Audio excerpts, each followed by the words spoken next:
Hey Vicky, hi Gina. No more cheesecake lies. Welcome. Lavina, hey TV guide. Hi D. Digital Punk, what up? So, oops.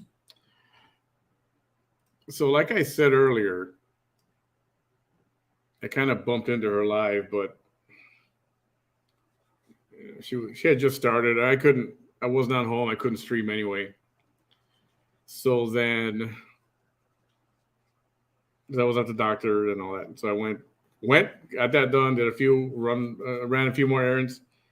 Came back and she was still online. 2 hours plus. Hi, Billy, BB, Christy. Hope you're feeling better. Hey, Ida, Alma, Sandra, Jean, everyone. Straight girl. Um, but I decided not to go live right on the spot because I figured she was gonna, be done pretty soon. And sure enough, she was done pretty quick. So I'm like, let me just replay it later. And so that's what we're gonna do right now. Hope everyone is having a good Friday. Thank God it's Friday. I suppose for me, it's just another day. When you're self-employed, every day can be a Monday, every day can be a Tuesday, every day can be a Wednesday, and so forth, and every day can be a Friday. So it's just another day. But I hope you all are doing good. I don't know what the stream is. I caught the very last few minutes where she said something again.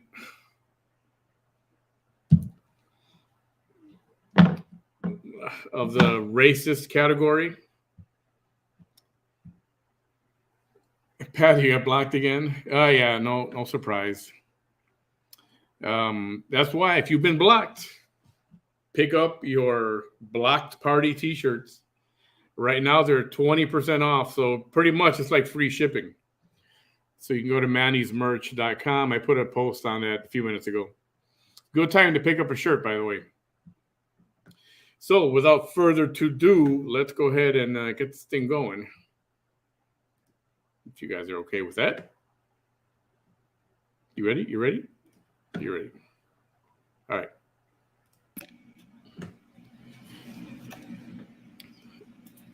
And there's about a minute and 10 seconds of this. There's a page I saw that it's a rebuttal page for stuff that she has said. Have you guys seen this yet? And I don't know if they're, I think it just came online. I don't know how ready they are to go with it. But if you're interested, check it out. I think it's called,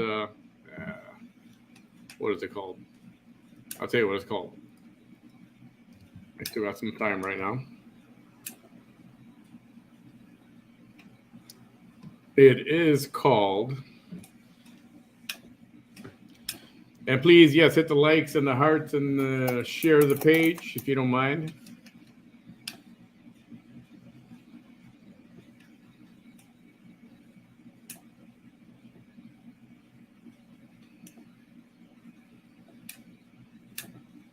Dang it, I lost it. I'm pretty sure it's a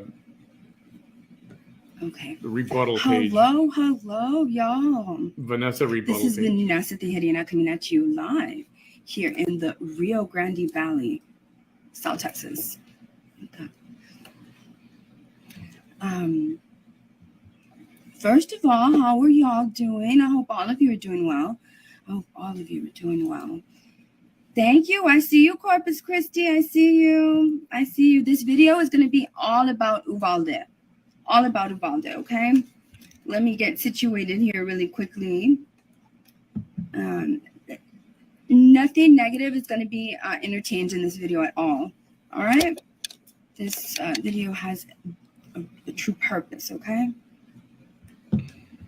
Even if the message is being transmitted by somebody you don't like.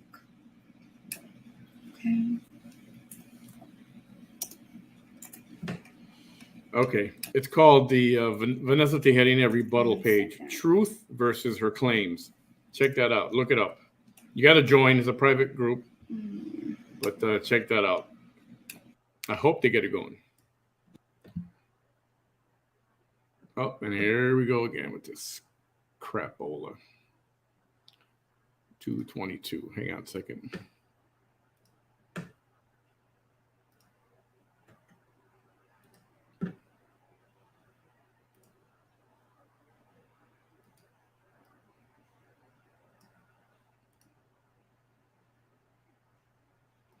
All right, coming back on. Hang on.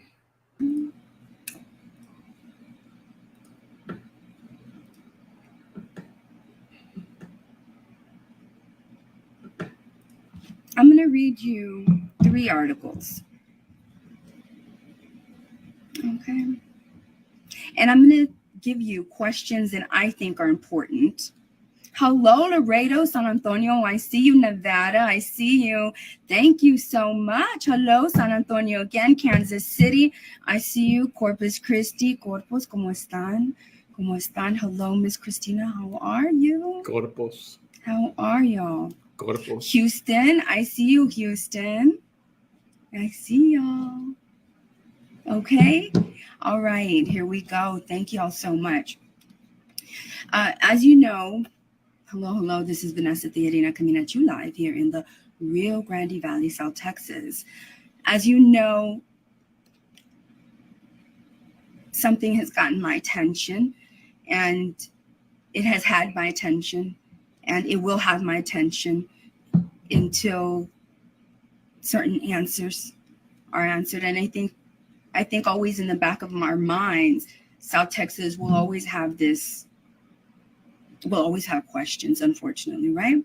But I think that the people that are in charge of finding out these answers are going to answer a lot of our questions, hopefully, right? Los Angeles, I see you. San Diego, Carrizo Springs, Texas. Illinois in the house. Alice, Texas. Bastrop, Texas. Como está? Upstate New York, I see you. Del Rio, I see you. I see you, Austin. I see you. All right. Washington, I see you. I see you. High Point, North Carolina, I see you. I see you. Okay. El Paso, Texas. My dad, you see them. was in El Paso for 20 years.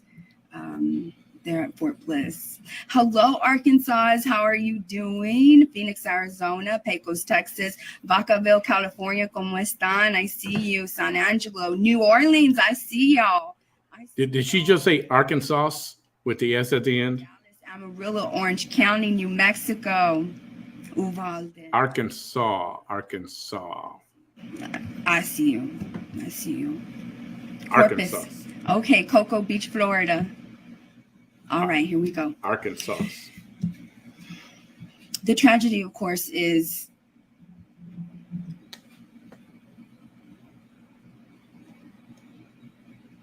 the bloodiest school shooting in the last decade here in the United States, where an 18-year-old gunman entered a Robb Elementary School in Uvalde, Texas, which is in South Texas, and opened fire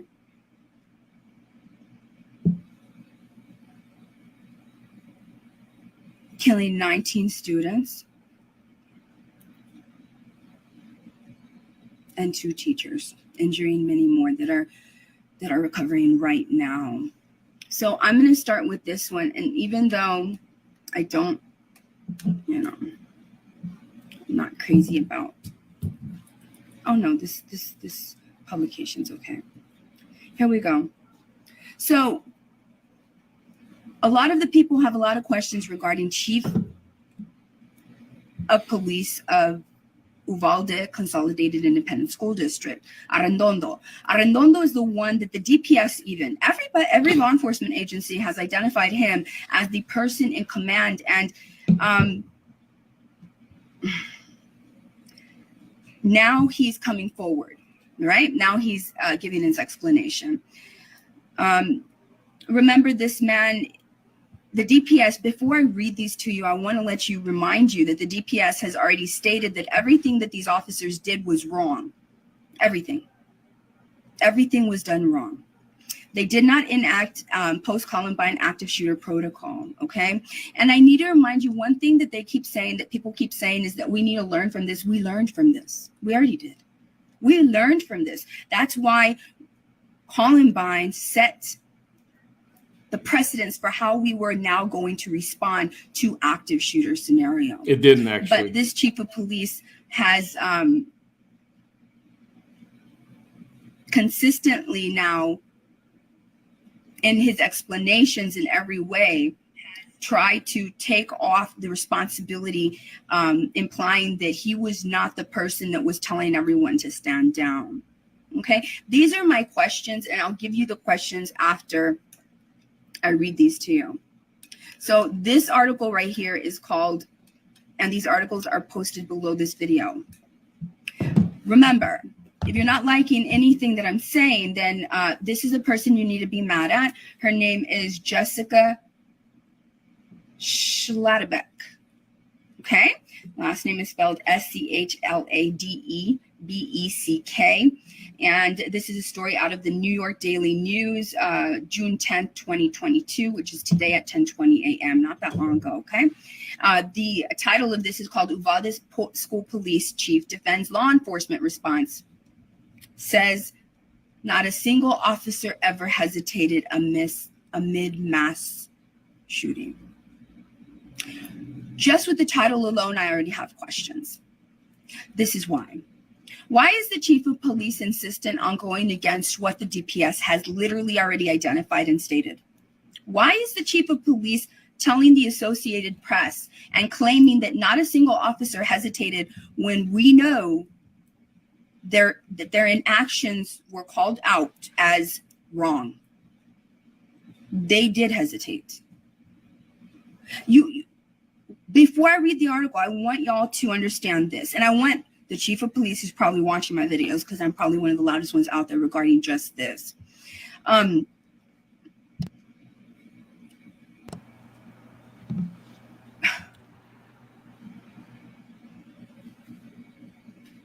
You do know that those children remember how many times you attempted to go in the door, right? There was 10 survivors. Okay, 10. Do you all really think that those children are not going to remember how many times police tried entering the door? So if police did not try entering the door every single minute, every single second of every single minute, then guess what? They hesitated. They didn't have body armor. Post-Columbine shooter protocol, active shooter protocol states you do not have to have body armor. You go and you keep going and you keep trying. You do not form a team.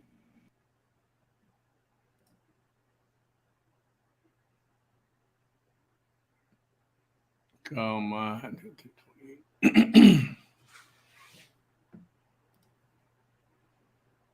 If it clears up, hang on.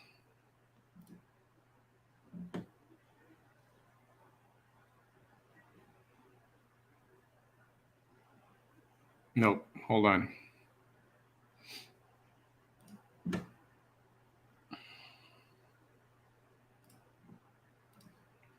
Why this is happening. 28.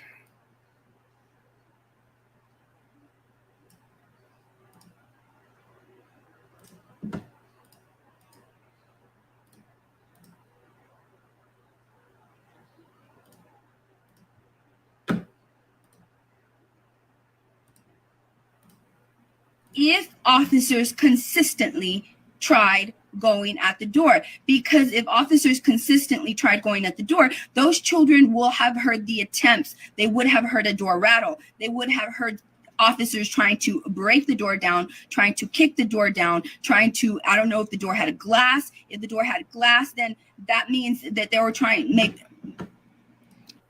That's right. You don't know anything. I think that's one of the first correct things she said. If it had a glass and no one tried breaking the glass, is that? It's probably safety glass that's super thick and hard to break. You've seen the videos. That another indication that the doors could only open to a hallway, meaning they could only be locked from the outside. And you already know what that means, right? You know what that means. We don't even know that yet. And it's strange to me because you all do know that there's teachers at Uvalde that opened and closed those doors every day of their life, right? While they worked. This is not a mystery. In fact, any of you in Uvalde can actually speak to a teacher, anybody that works at that elementary school and that has been working at that elementary school, and ask any teacher, how did the doors lock, by the way? Could you only lock them from the outside, or could you lock them from both the inside and the outside? Because what we are being told and what's been reported and verified by the Associated Press, not just random people on social media, is that the teacher was trying to lock the door from the outside. I'm guessing lock the door and then close it. So those are my questions right now. Also, let me see what the name of the other article is before I go on with this question that I have for you. Yep, in case you guys didn't know, here, this comment says it all right here. No doors to classrooms can be locked only from the outside. That's ridiculous. Why would they be? This is correct. This is the correct statement right here.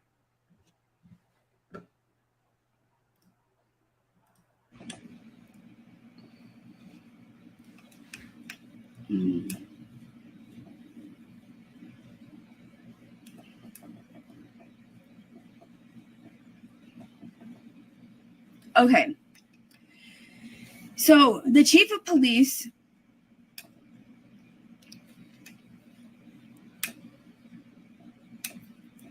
he's also stating that he wasn't in charge. He wasn't in command. Okay. So also, if your officers didn't hesitate, who was telling your officers? Remember, there was 3 heroes that day. They showed up at the very end. 2 of them, I believe, were from the BORTAC team that was being told by somebody. I'm guessing it was Arredondo, but he's saying that he wasn't in charge.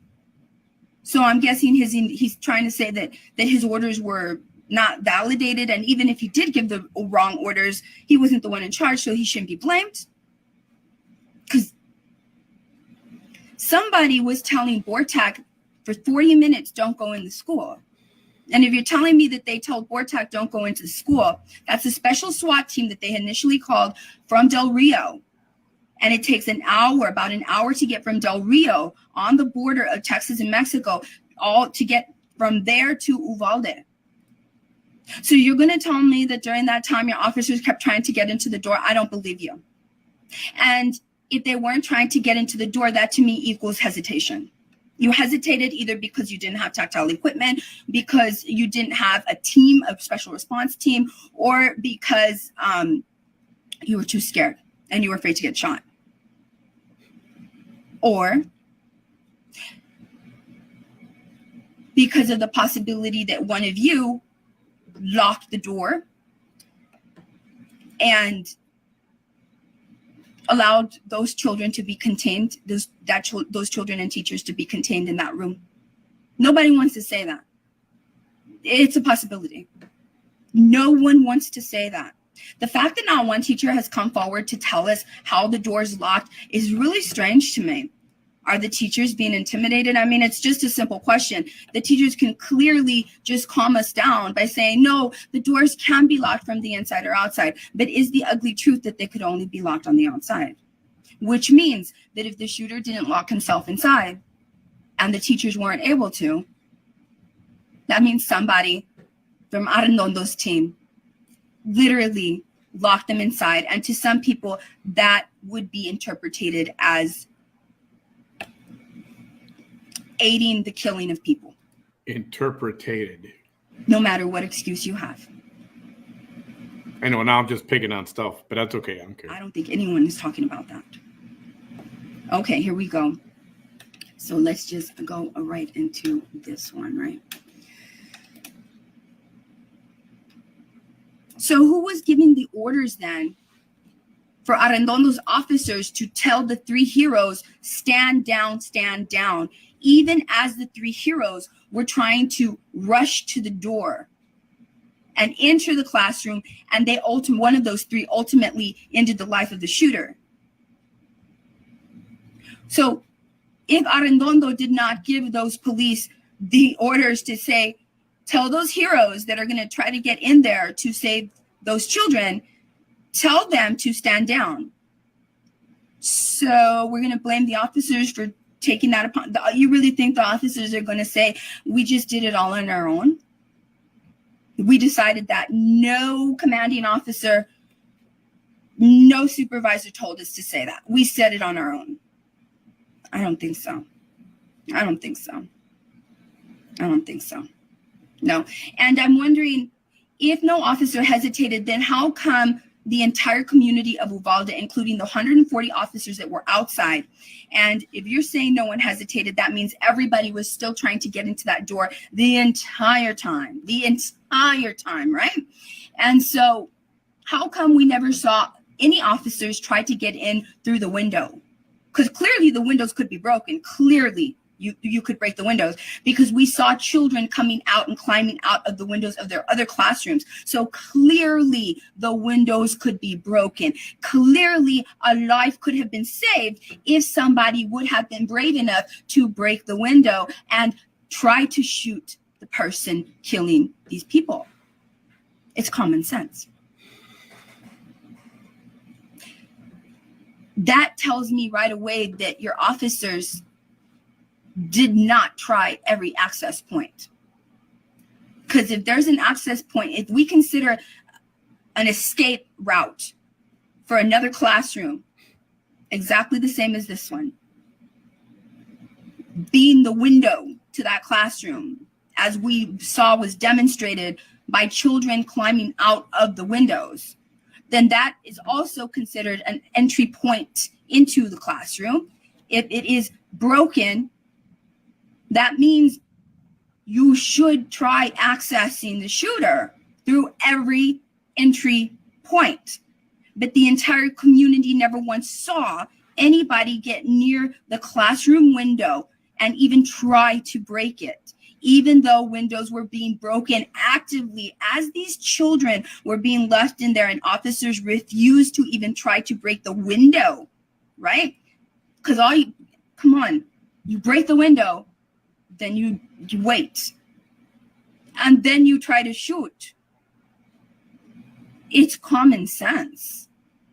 Don't come at me and say, well, you're not a police officer. Well, I don't need to be a police officer to know that hesitating to go through an entry point where you had a clear shot at the shooter, you didn't have a clear shot through the door, but you had a clear shot through the window. There's no curtains. No one even tried. No one's asking why they didn't try the windows. No one's asking why they didn't try the windows.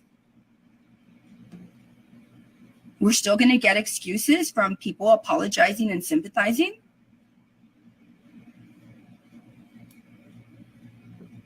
Wait a minute, hold on.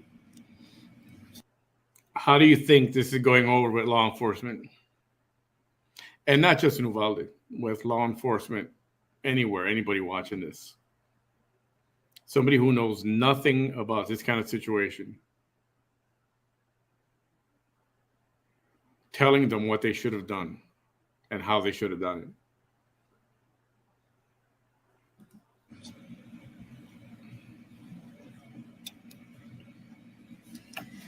it. I'm going to go on, and I'm going to address, this is going to be the only comment I address. Zena Carroll, and you did it all caps. So when somebody writes all caps to me, they're either yelling at me or they really want my attention or they have like underlying negative feelings towards me. You got my attention. It states, your question, I have watched you 3 times and trying to figure out what are you about and what do you represent. Let me ask you something.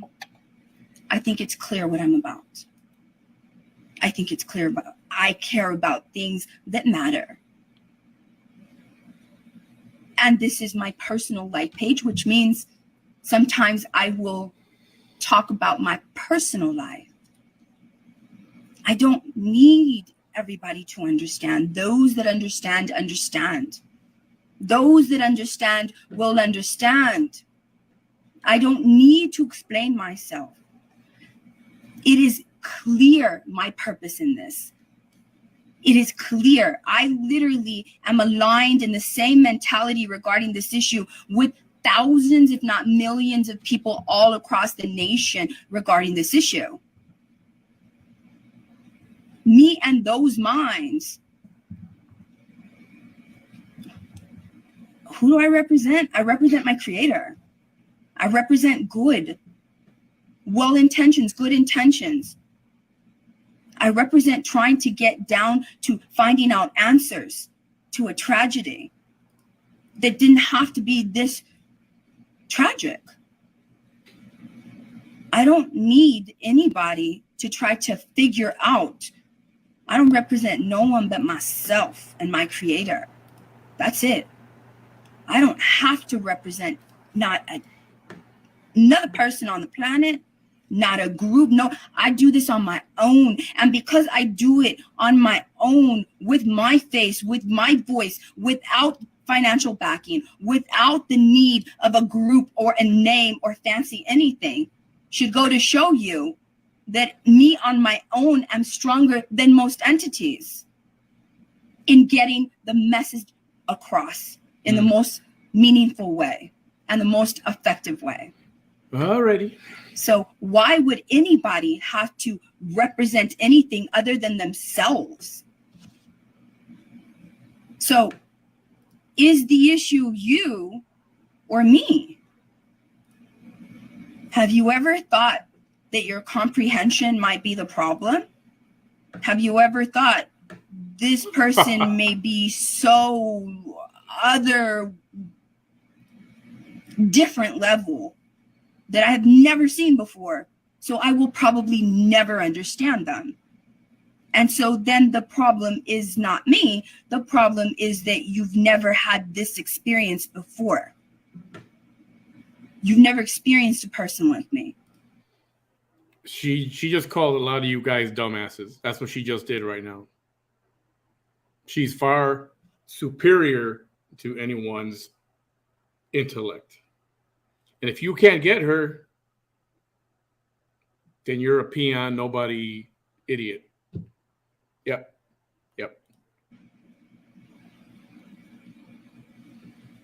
Okay. I hope that answered your question. Can we go back to Uvalde? Can we? Can we do that? All right. Okay, here we go. The Uvalde, Texas school police chief claims he did not wait to act when gunfire erupted inside Robb Elementary School in his first extended interview since the mass shooting last month. Pete Arredondo told the Texas Tribune in an interview out Thursday night that he strategized, requested tactical gear, which is against post-Columbine active shooter protocol, by the way, a sniper. This is what she said. That the article did not say post-Columbine active shooter protocol, just so you know. He requested, which is against post-Columbine active shooter protocol, by the way, and a key to the classroom where the gunman was hiding. So you were looking for a key. This is important because we need to know, we want to know, how did the gunman, if it was the gunman, because clearly the teachers were not able to lock the doors. We already know that. They tried. We know that. So it is being implied without being said. No one has stated outright that the shooter locked himself in. Do you all realize that? In all these weeks, no one has stated the shooter, not a student said, not one student has stated he locked the door. Did they? Have y'all seen a story where the student stated, at least one student stating, okay, and then the shooter locked the door. The shooter picked up the keys and locked the door. Did the shooter go to school here? If the shooter went to school here, then the shooter then has knowledge of if the door is locked on the inside or out. So you do know that, right? If he went to school there, right? All right. All right. So you all, if no one is stating, no child in the room, no survivor is stating that the shooter took it upon himself to lock the doors. Remember, these are two classroom doors separated by Jack and Jill bathroom. Then who locked the doors? Who locked the doors? If the teacher didn't do it, the students did not see the gunman do it, and no one to this date has stated that the gunman locked himself in there.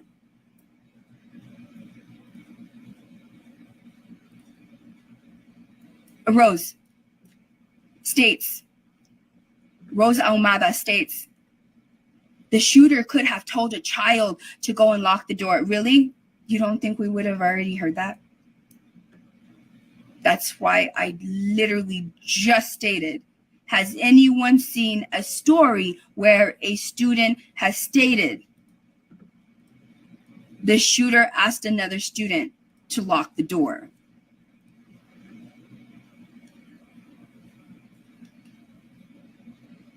They all said the teacher tried to lock the door but couldn't.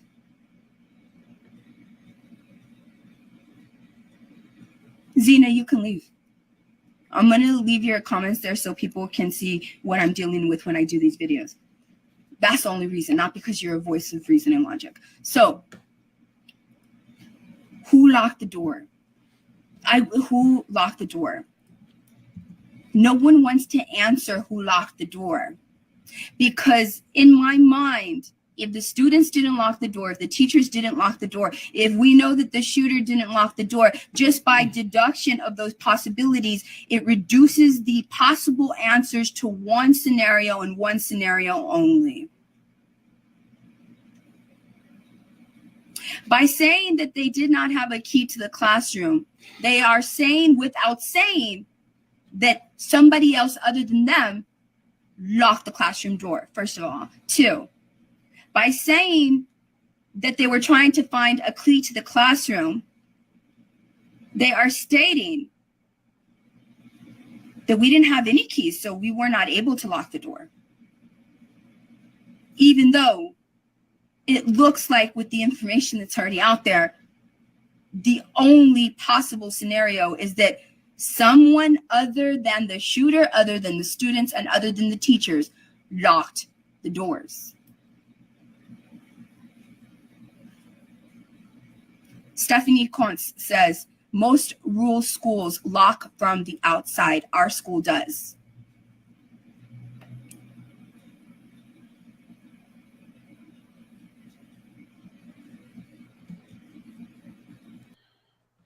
Okay, so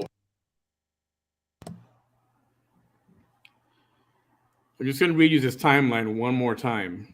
And what I've been saying all along, that I believe all the massacre happened in the first few minutes. All right.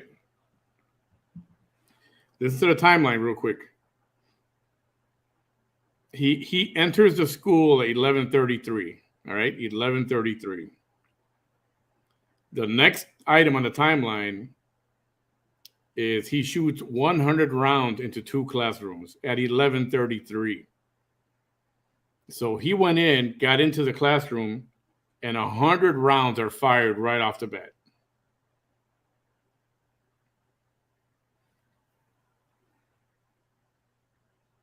And then by the time they don't say anything about more shots fired or random shots are fired. It says 3 cops follows and another 4 at 11:35. So 2 minutes later, there's a couple of them in there. And then at 12:03, so almost 30 minutes later, there's 19 cops in the hallway, 19 police officers in the hallway. And so again, my belief is that all of that massacre, or the majority part of it, happened in those first few minutes as soon as he got inside. It didn't go on and shooting for an hour and a half, whatever she's trying to insinuate. You got me? All right.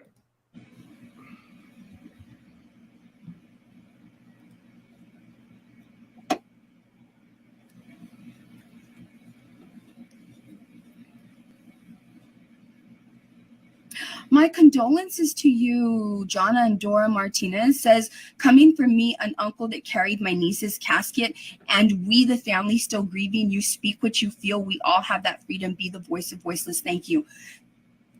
My deepest condolences. My deepest condolences.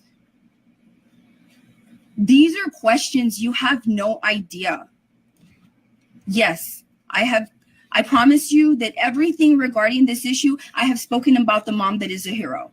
I have spoken about all the people that have gone to speak on this issue in Washington, D.C. Students, survivors, Matthew McConaughey, and the pediatrician. I have spoken on Alvarado and how I feel about him, the officer that went in there to save his wife and daughter and literally pulled officers that were supposed to continue to keep going into the classroom door, saving other people. He literally used them as his own backup to cover his back, and he strategized with them, and they went to save children, including his own and his family, that were not in immediate danger and would have been saved anyways, still using those officers. I have spoken about the mother who had first been arrested and then been let go and jumped the fence and saved her own children. And while she was in the hallway, she was told by these police officers, if you were in the hallway, police officers, during the time that that woman was getting her other son and you were telling her, no, you're not going to get your other son.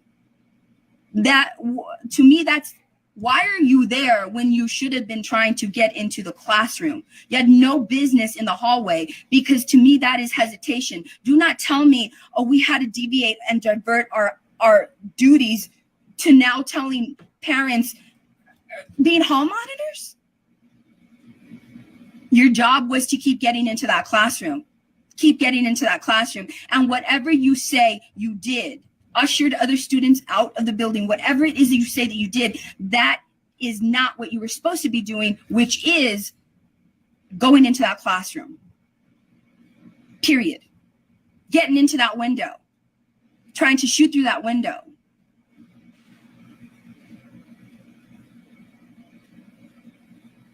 Yes, the teacher was unable to lock it. No. She says, I thought the little girl said the teacher got the key to lock the door and she was trying to close it. Well, yeah, yes. You thought right. You read right. You heard right. Yes, the little girl did say that.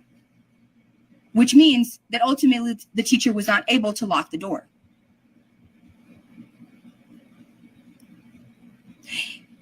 If it's true that it could only be locked from the outside in the shoot, we already know then the ugly scenario, and that's what they're trying to hide, is that some people would say that would be murder. Some people would say it would be homicide. Some people would say it would be negligence, homicidal negligence. You know, people will literally know that you had a part in those children dying, a direct involvement, because you literally locked them in with the shooter. The school will also be, that's a lawsuit. First of all, I would imagine that is a higher fire hazard. I don't know about it, you know. So if you know that your school, first of all, if there's any schools in the United States, literally any schools in any district, in any county in the United States right now that have classrooms that lock only through the outside, why is that? Why is that? Why is that? How you're literally, that is a scenario set up for failure. That is a scenario set up for failure. You are literally taking precious moments where a teacher could lock it from the inside. You're taking precious moments. If that teacher would have been able to lock that door from the inside, you're setting these people up for failure to survive an active shooter entering their school. Had she had those precious seconds to be able to lock the door from the inside, she would have been able to lock the door.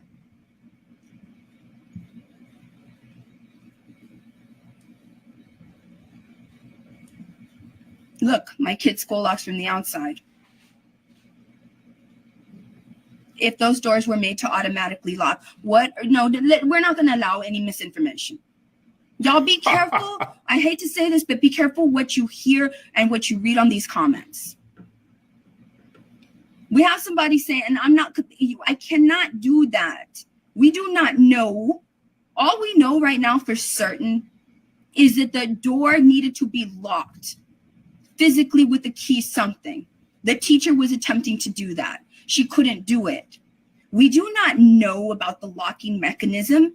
And if that comment was true, those doors automatically lock, then why was she trying to lock it if they automatically lock? Be careful what y'all are reading, and please be careful what you write on my posts. Do not write things that you know have not been validated, because I'm going to have to delete you from the page. I cannot have people here that are writing things. Say that it is your opinion. Say it is your opinion. I'm literally going to make this page exclusively for people who critically think and literally think about things before they write them. This is not going to be a page of misinformation. She should follow her own advice, don't you think? You know that mean read this or listen to this and listen to it again, Vanessa. Look, you see, Sylvia Compian, I'm in California. I worked for an elementary school. The door's locked from outside. I had to lock it during a 4-hour lockdown on our site.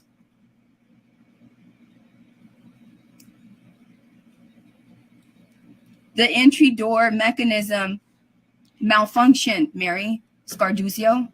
It malfunctioned. It's supposed to automatically lock. That door, the outside doors are supposed to automatically lock.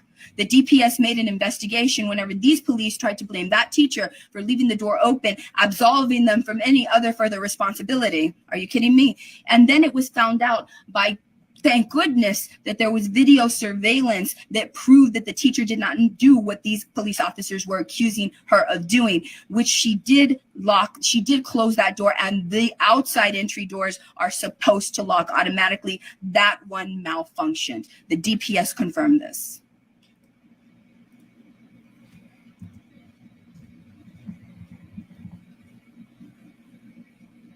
In a different school district where we were not allowed to lock the Jack and Jill doors because it's a fire safety hazard. Yeah, exactly.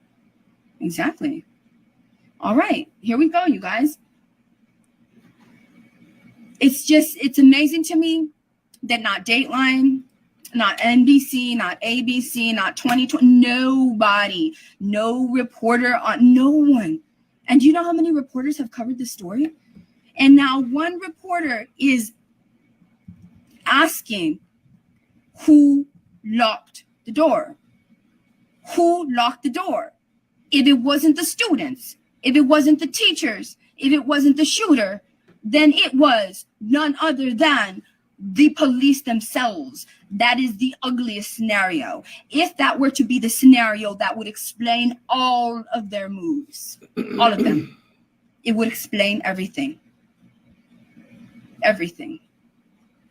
I don't think they counted on the shooter having as much ammunition as he had. And because he had ammunition, he kept shooting and shooting and shooting and shooting and shooting and shooting and shooting and shooting. And I think what these officers thought was, if we locked them in the room, if that was the case, if we locked them in the room, yeah, we already know as we're locking and making this decision to do it, we are literally sacrificing lives. And this is totally against every single thing we've ever been taught to do. In fact, we should not be doing this, because this will lead to definitively allowing this person to kill these people in here. But we're going to do it anyways. So when they locked it, they were probably assuming, if I am thinking the way that they could possibly be thinking, is that, don't worry, when the shots run out, we will go and unlock it and our story will be set. But these officers underestimated the gunfire of the gunpowder and the how many rounds the shooter had, and they also underestimated the survival game of these students. These officers, no one's going to move me. These officers 100% absolutely were counting on there being no survivors, which means no witnesses to all of these questions that I'm asking, which also means no witnesses to them, to the truth of it being that no one kept trying to get into that door, because obviously, how are you going to kick it in? That's another thing that lets me know that it's probably a door that locks from only the outside. Because if it's a door locks from only from the outside, no amount of kicking is going to allow you to push that door in. Which also leads me to believe, why are school districts in the nation allowing doors like this, when during this scenario, not only is it breaking precious time, taking precious time away from teachers that are able to lock it from the inside, which is the case with Linda Garcia, which is what happened, okay? But it also lets me know these schools are setting their students and teachers up for failure in a active shooter scenario, because you cannot break a door in when it pulls out into a hallway. No, you're gonna tell me no one thought about this? You're going to tell me that Columbine occurred, that all of these school shootings occurred, and no one thought about this? Not one superintendent? Not one school board? No one in the U.S. Department of Education? No one in any of the state board of educations? No one? No one?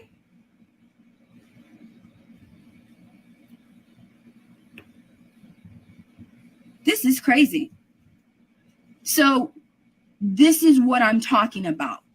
These questions are not even being brought up by even the most well-known reporters. No one is asking this. No one. And no one is talking about this possible scenario. I can only hope that what I feel that the strength and the power of the Department of Justice is will reflect in their investigation, and they will ask this question, and this question we will know that they asked this question because this will be addressed in their final report. It has to be, because this is probably the most important question. It doesn't matter that the outside door locked. What matters is once he was in, what happened? And if someone locked those teachers and students in there, if someone locked the shooter in, that is the most horrific scenario. And no one wants the most horrific scenario. All of what I said is a failure on the part of the police. It's a failure on the part of the engineers of the school. Maybe it was engineered before all of these school shootings. No problem. It's a failure on the part of the people that are in charge of the systems that need to prepare a school district's infrastructure to survive an active shooter scenario, which means you check to see how easy the doors can be locked, and are the doors set in a way that they can be barged into should someone barricade themselves in. This is common sense to me. This everything I'm telling you is not an exaggeration. I know that you all see this is common sense thinking. This is not out of the box thinking either. This is not rocket science thinking. This is literally common sense thinking. This goes towards access. You have to see how you can prevent access of anybody entering a classroom when that classroom and that teacher cannot have that person enter the classroom for whatever reason. And two, you have to structure the school in such a way that during an active shooter scenario, you are able to break that door down.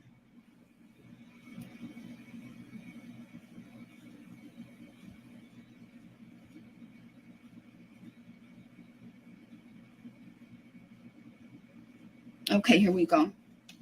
So remember, Peter Arredondo told the Texas Tribune in an interview on Thursday night that he strategized, requested tactical gear, a sniper, and the key to the classroom where the gunman was hiding.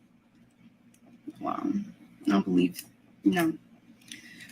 As head of the 6-member police force responsible for keeping Uvalde's schools safe, Peter Arredondo has weathered a fierce storm of backlash in the justifiably so. Yes, you have, because it's justified. The backlash is justified.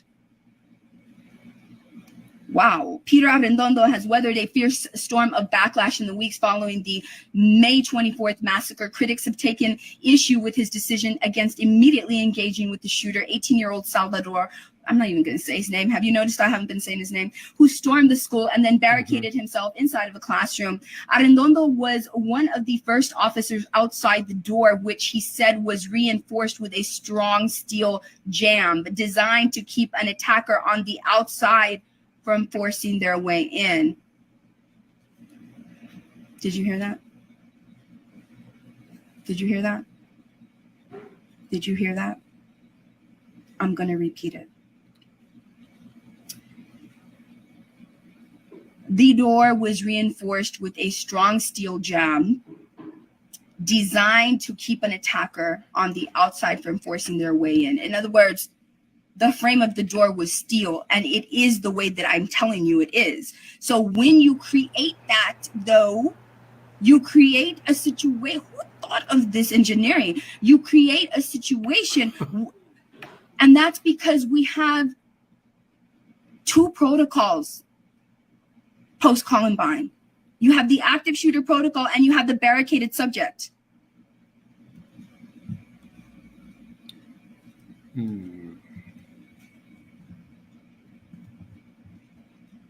Are you kidding me? Why do schools have doors like this? When if you know there is a high possibility to such a degree that a barricaded subject is literally put into the law and the doctrine of how do you deal with the school shooter scenario, whether it's active shooter or barricaded subject. If you know that barricaded subject is one of those things, then why would we continue to have school districts in the nation with doors that once the subject is barricaded, when you do this and when your mentality is designed to keep an attacker on the outside, that means you are also keeping help on the outside. You are literally keeping help from the outside, knowing the high possibility that a subject could be barricaded with live individuals inside. Whew. Can somebody call CNN? I mean, we have such an expert here. I'm sure CNN would want to have her on their program. Yes. And in a barricaded, she's obviously an expert. What happens? That means you cannot come in through the door. Because if there's a strong steel jamb, right, that means it is now designed to keep a hero from forcing their way in.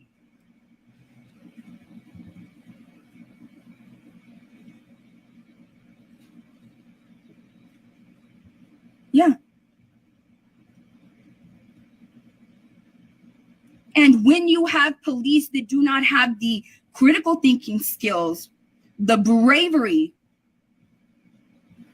the common sense to try the window where you know at the time children are climbing out those very same windows in other classrooms, which means you can break the window of where the shooter is and try to snipe him.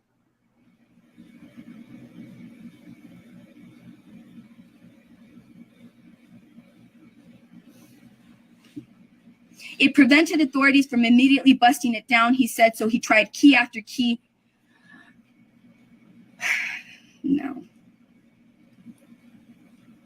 No, I'm not going to believe that. And door jam, yeah, I saw it. He tried. The B is silent. It says door jam.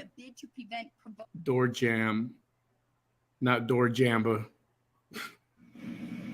Come on now. Just saying. I don't know. Now he's making his key story so dramatic that it will compel you and manipulate you into believing it.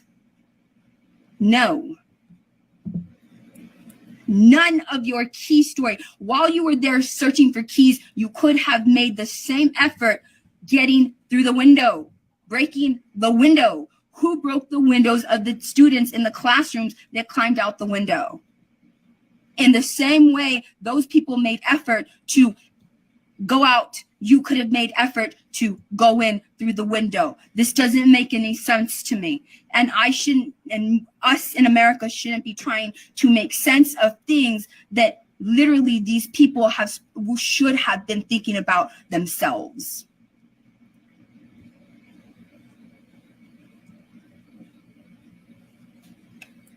Not a single responding officer ever hesitated, he continues to state, even for a moment, really. So when your officers, instead of trying to get into the window, trying to get into the classroom, were instead telling the hero mom and on the other side of the school building, hey, we're going to arrest you. No, you're not going to get your son. So you're telling me that those officers that were on the other side while this guy was massacring students, that act of them being on the other side, getting after that parent, preventing her from getting her son, you're going to tell me that is not considered hesitation?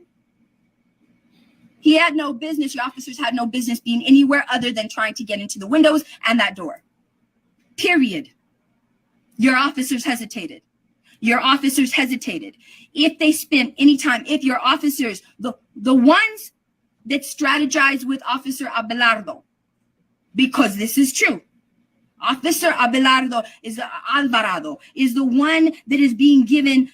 He has 24 something, almost $30,000 in his GoFundMe, literally competing with the victims, literally us knowing that he took the officers that were supposed to be getting into the door and getting into the window.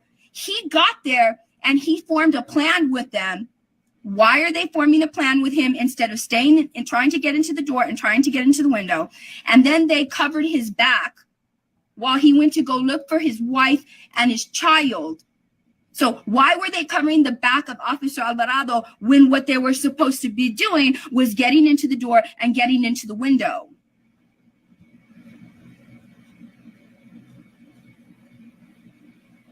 These officers were doing everything else but getting into the door and getting into the window.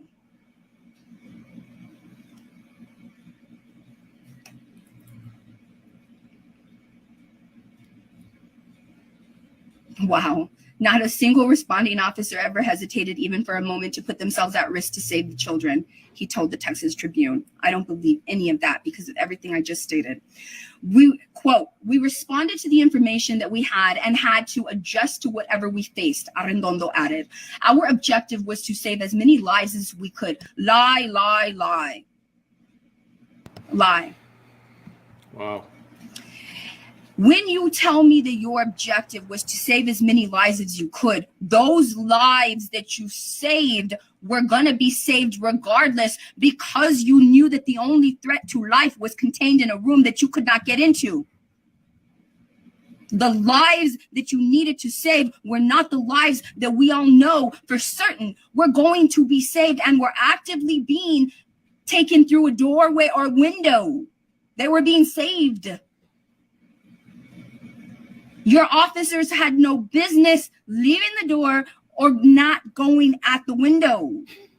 What do you not understand? What do anybody sympathizing for the officers not understand? Why do people that support Officer Alvarado not understand that Officer Alvarado literally took officers whose only business was to be getting into that classroom and getting into the window of that classroom and instead took those officers to go and save his family instead of going on his own to save his family? Like the mother did.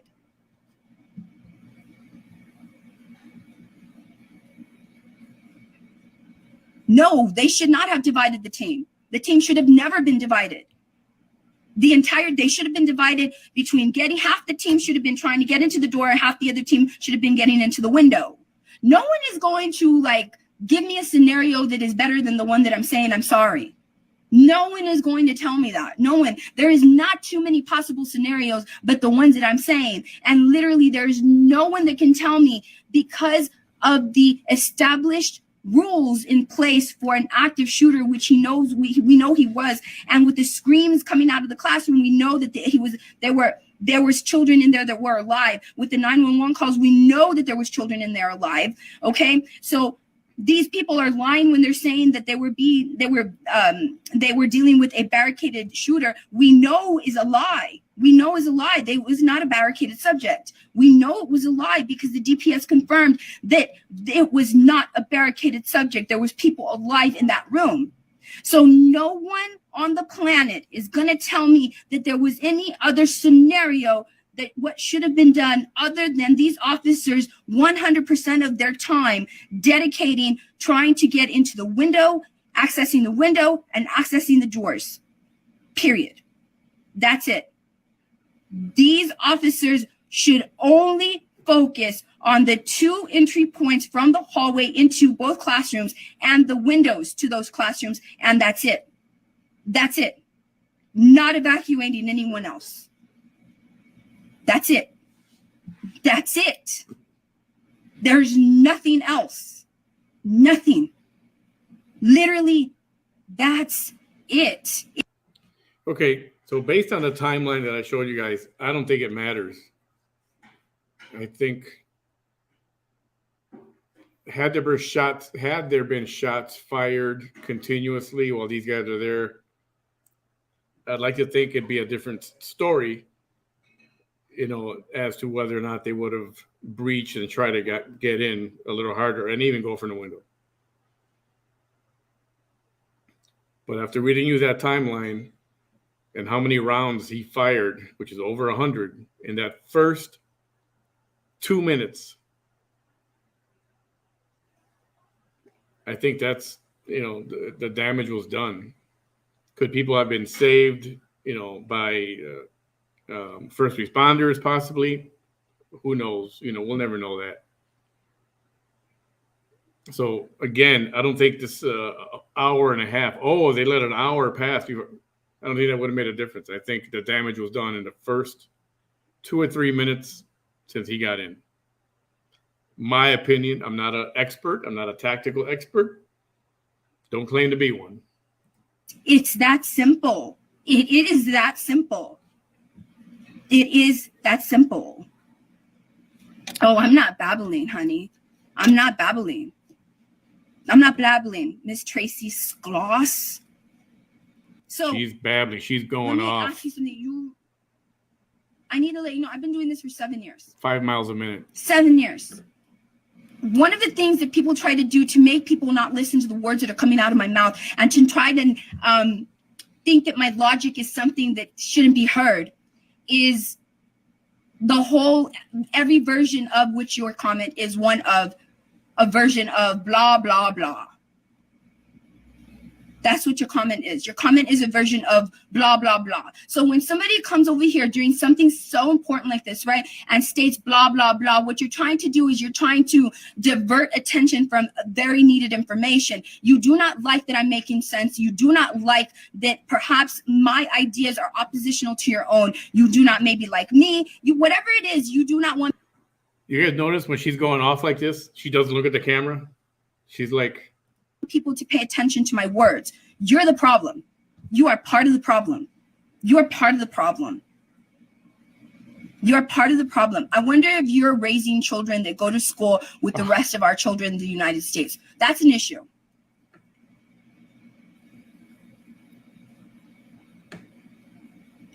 She talks a big talk behind her keyboard. Drive to Uvalde and do something. What makes you think I haven't already done that without anybody else knowing? I want to know how you assume that. How do you know I didn't? How do you know I didn't? And how do you know I don't have pictures that prove that I did? Because I was waiting for somebody like you to make that comment so that I can prove them wrong.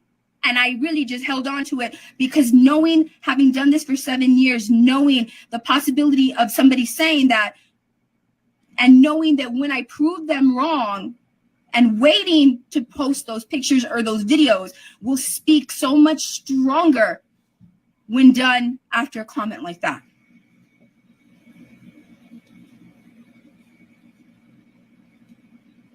So when somebody wants to say blah, blah, blah, they're trying to tell other people, come along with me. Come along with me. Let's leave away from here. We have other better things to do. There's nothing to see here and nothing to see here and nothing to see here.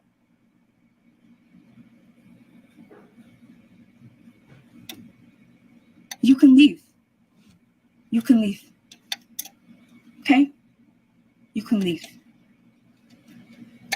All right? We carry on. Okay? We carry on.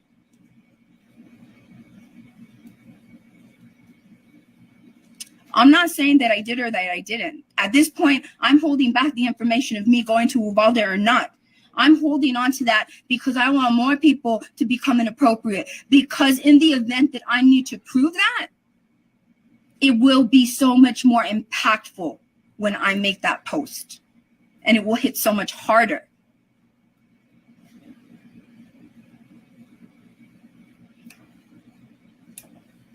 After 70, we responded to the information that we had and had to adjust to whatever we face. How could you respond to information that you had when you're literally telling us in the other article that I'm about to read that you did not even have your radio? How is a prudent officer not going to have the only form of communication to the outside world?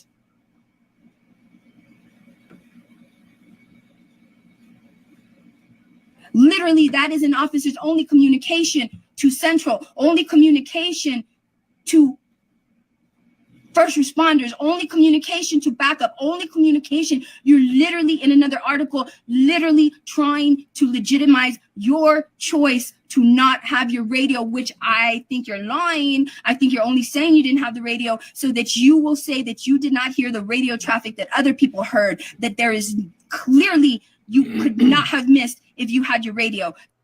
Okay, if I'm not mistaken, dispatch said they didn't contact him. It's not that he didn't have his radio. Whether he did have his radio or not, I don't know if that mattered. If I understand correctly, dispatch had a line of communication, right? Who to contact. And for some reason, he was not top person on that list or something like that. That's what I hear. That's what I've heard and read. So that's why you're saying that.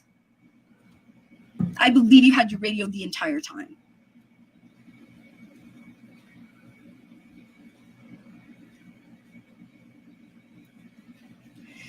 We responded to the information that we had and had to adjust to whatever we faced. In parentheses, I'm adding, without the radios that I chose not to carry. How are you going to respond to information when you literally cut off the ability for you to receive information by choosing not to have your radio? No, one more time. You state we responded to the information that we had and had to adjust to whatever we faced. So how did you put in place measures to make sure that you continued to have a good line of communication, aka information needed to adjust if you make the decision to not carry your radio? One more hour of this, guys. Can you hang in there? We're about halfway through.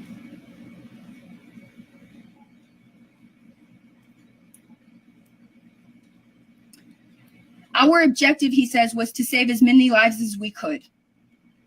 Yeah, sacrificing the lives that were in that classroom. You're sure right. You're sure right. Yes, you're sure right. You're leaving out that you sacrificed the lives of those students and those teachers. You did. You did. You did. From the classrooms, by all that we were involved, saved. Look, you see, this is why, look. What did I tell y'all? They're trying, and I said this in my beginning videos when this started. They're going to try to say, yeah, those lives were lost. It was 19. Yeah, but look at how many we saved, though.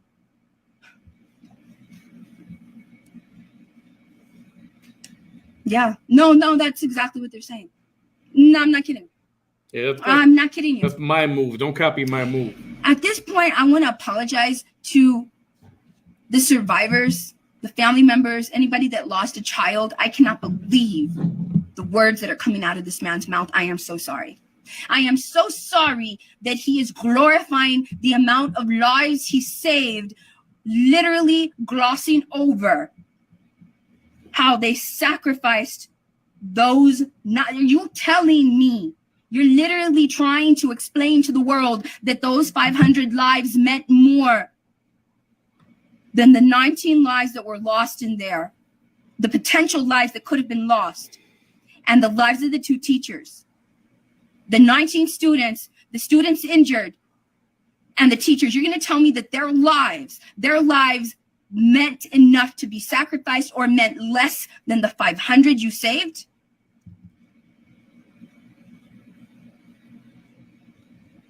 You saved 500 that were not in any danger, any immediate danger, because you knew that the shooter was contained in one room. Señor, ¿por qué no puedes entender eso?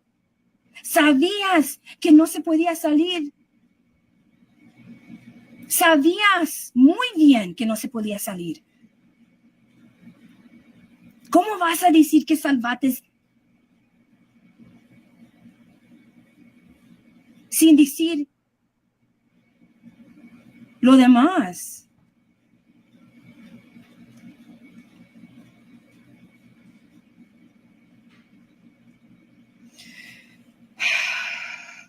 I can't believe he said that. Our objective was to save as many lives as we could, and the extraction of the students from the classrooms by all that were involved saved over 500 of our Uvalde students and teachers before we gained access to the shooter and eliminated the threat. It was by coincidence, right? It was just a coincidence. You want us to believe, did you hear that? Did you hear that? Did you hear that? Did you hear that? So Officer Arredondo literally wants to manipulate America into thinking, and every investigative officer at the state of Texas level and at the United States level, Officer Arredondo wants to convince every single person that is scrutinizing the situation, whether they are in a position to mandate his license or not, or to press criminal charges against him or not. He wants to convince them and us watching this story, putting our fingers on the pulse of this story, invested in this story. He wants to convince us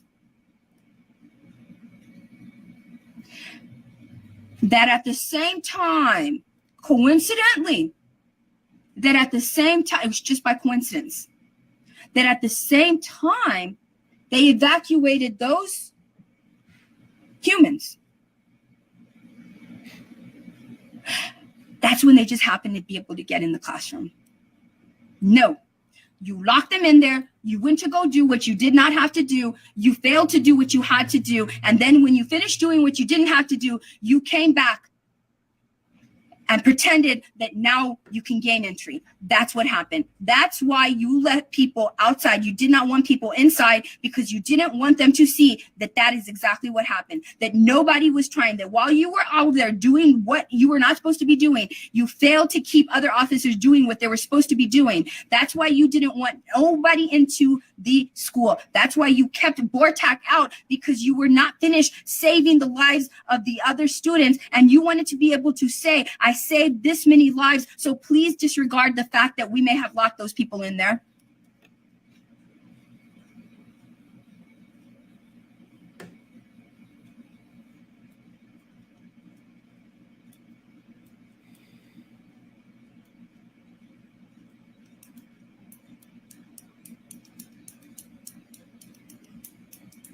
That's what he wants you to believe.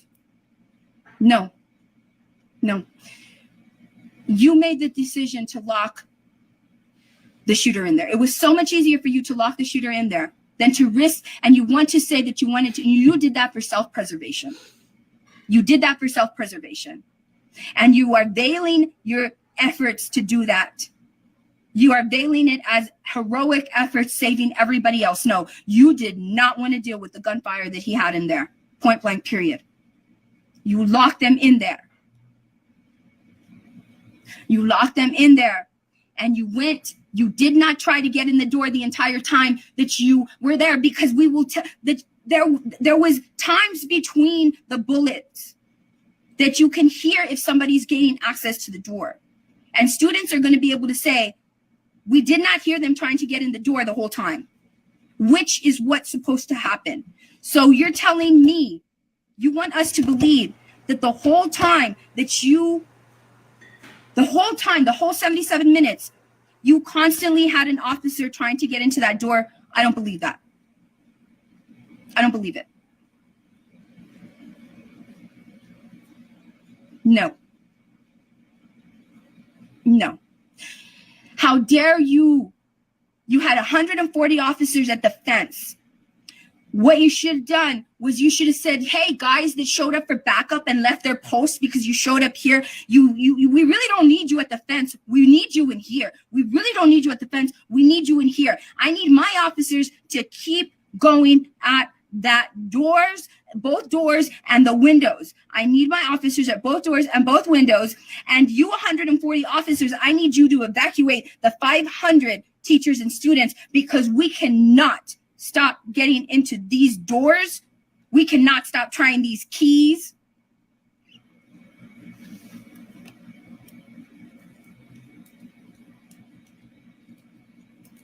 Are you? Let me address this.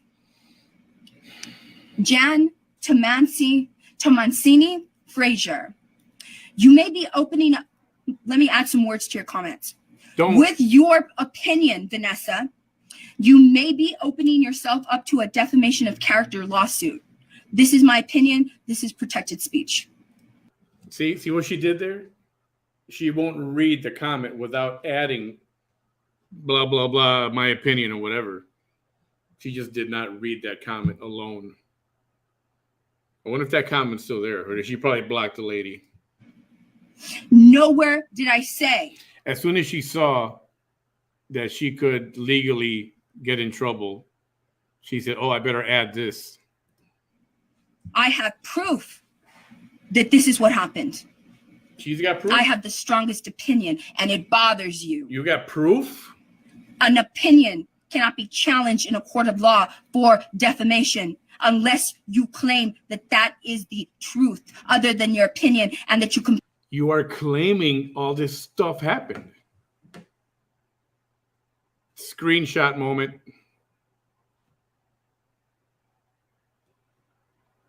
You are claiming this stuff happened. You're more than stating an opinion. You are shoving this in people's faces as if you were there. Isn't that what you're doing? You can prove that that is the truth. This is my opinion, and my opinion is stronger than anybody else's opinion regarding this matter, and that is what you don't like. So you're trying to scare me. Believe me, I have already been scared in every civil and criminal way, honey. Your comment is not going to scare me. I believe most of what you say, but you're reaching in this opinion. I don't care. You even admit that you believe most of what I say, but you still had to put your little 2 cents in, didn't you? Right now, what matters is not the opinions of the Jam Tomancini Frasers of the world. Right now, what matters is questioning what the officers are saying in the face of common sense and critical thinking.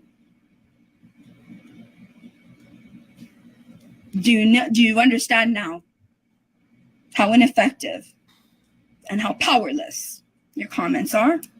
I hope you do, because you'll be wasting your time if you make any more.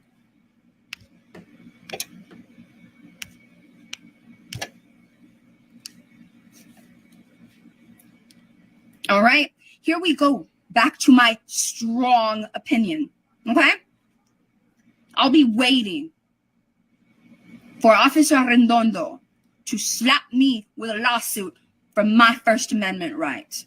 I'll be waiting. I'll be waiting. Okay? I'll be waiting. Anything else? Anybody else? Right now, you have my attention really quickly before I turn my attention back. Anything else? Anybody else that thinks that they need to make some comment that's going to stop me from approaching this subject in the way that I want to approach the subject? Anybody else? Okay, we carry on. The suspected shooter was ultimately killed by a responding agent with the United States Border Patrol, not Alvarado. Remember, Alvarado took the officers that were supposed to be getting into the doors and windows of that classroom. He took them, strategized with them, pulled them away while they strategized, and pulled them away while they got his back and covered him, even though he knew that the only threat was in that classroom. So don't get him confused with this hero. Stephen McGraw said that the chief wrongfully thought the attack had transitioned from an active shooter to a barricaded subject. Wrongfully thought, when you say wrongfully thought, that is making him think, I just made a mistake. No, I will never believe that Chief Arredondo just made a mistake. Never, because of everything that I stated here. I will never believe that Chief Arredondo just made a mistake. Well, I thought that it was an active shooter. No, you knew exactly what was going on in there. Exactly. And for whatever reasons that are not justifiable of what you ultimately did, you went, you locked the shooter in there, you saved the rest of the school instead of doing the most ideal thing, which was to keep your officers at the doors, at the windows, and ask one of the 140 officers or all of them to go in there and do the things you went to go waste time doing. Like what? It's that easy. What did they go do? It's that easy. It's literally that easy. It is that easy. I don't need to be an officer to know that it's that easy. You had 140 human beings that are law enforcement officers of every level of law enforcement officers. I saw some of them with long guns, literally with long guns. And you're going to tell me that you're going to leave them there when what you should have been doing was keeping your people at the two doors, at the windows of those classrooms, every single second of those 77 minutes, either trying to get inside or using those keys every single second of those 77 minutes, while the 140 officers, all or some, should have been asked by you to go in there and go do the job that you shouldn't have been doing.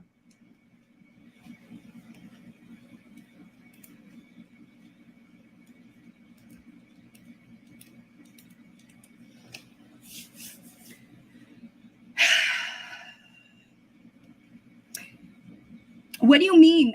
Why did this reporter say this? It remains unclear whether quicker action from law enforcement could have saved lives. Yeah. Yes, it could have. Yes, it could have. Don't know that. Yes. Any of those officers with any of those guns could have gone in there. Any of the 140 officers could have been asked by their commanding officers or by Arredondo himself, hey, y'all are out there by the fence and y'all are at the outside. Can you try to get in through the window? We know that the windows can be broken because right now we have kids climbing out the windows. So because common sense lets us know that we have kids climbing out the windows, that means that we have full-grown men with snipers, with long guns that are able to break the window and try to access the classroom. Nobody could think of that.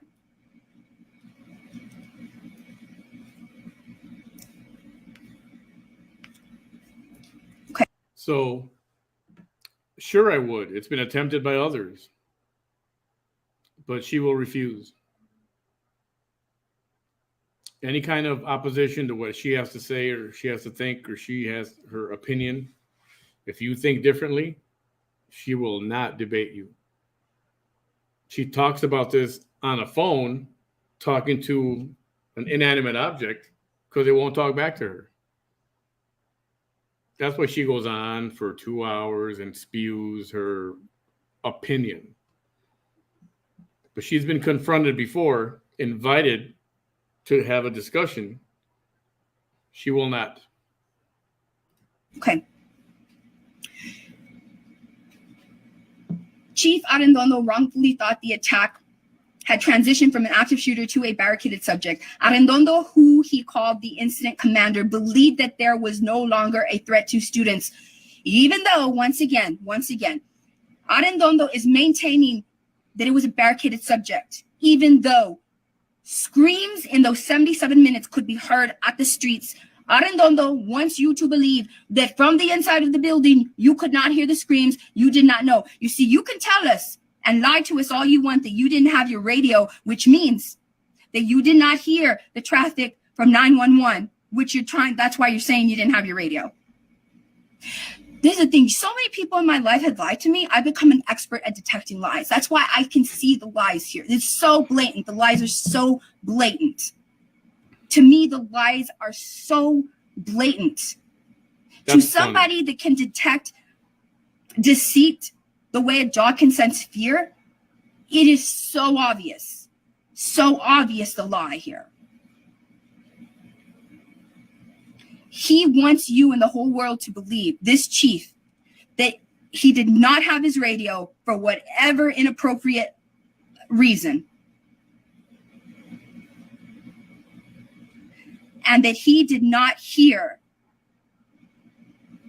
the screams from the rooms. First of all, he's telling you that he doesn't, in the other article, the reason that he's telling you he doesn't have his radio is he's not going to admit it. It is so obvious. It is because everybody heard the traffic of the 911 calls. And over the radio, somebody was saying somebody was in there alive. He knows this. And if people can prove that he had his radio, then that's it for him, right? In that regard.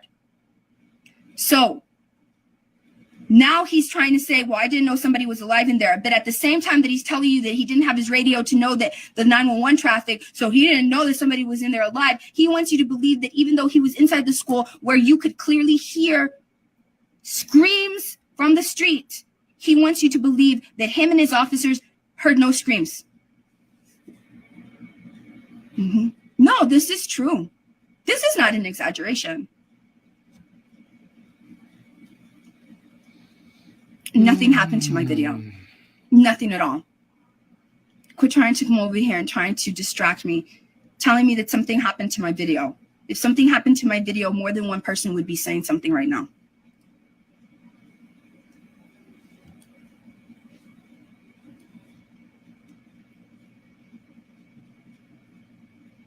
People are giving him a GoFundMe because people do not understand that he literally, Alvarado cannot deny that he took officers away that were supposed to be trying to get into the doors, saving those students, or turning keys in the lock, if you want to believe the key thing. Officer Alvarado is not saying on his GoFundMe, and the reports from the Associated Press and the news stations are not reporting and emphasizing and highlighting the fact that Alvarado literally took officers away, strategized with them, took them down the hallway and away from their duties to help his family, his wife, his child, and the children in his child's wing, when he could have done that all on his own. That's why he's getting all that money, because people don't understand what kind, they only hear his hero actions. They have not understood his anti-hero actions. It's that simple. It's that simple. Why is Alvarado getting so much money if we know this is true? Because the public, the majority of the public and the majority of people that are reading his GoFundMe are only aware of his heroic actions, and they're not aware of his anti-hero moves. It's that simple.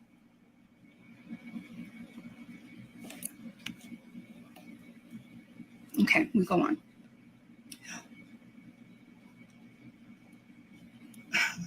Wow. Arredondo, who he called the incident commander, believed that there was no longer a threat to students despite the terrified 911. So I will say this. The one thing I do find disturbing is the guy setting up a GoFundMe for himself because of his injury, or he's been off in the middle of this. I'm not a fan of that move. I don't know how you guys feel. Looks bad. Bad timing for sure. Unless this was up already before this happened. I don't know if that's the case. But I'm just saying it doesn't look good. It doesn't. I'm not a fan of that move. 911 calls made by students trapped inside the building. No, but you can't use that. You can't use that anymore. We can't. He literally stopped our ability from saying, well, the 911 calls. Well, the 911 calls. He was like, you know what? I'm just going to say I didn't have my radio. And there you go. I didn't hear any 911 calls. Yeah, it's that simple. Objection, hearsay. It's that simple.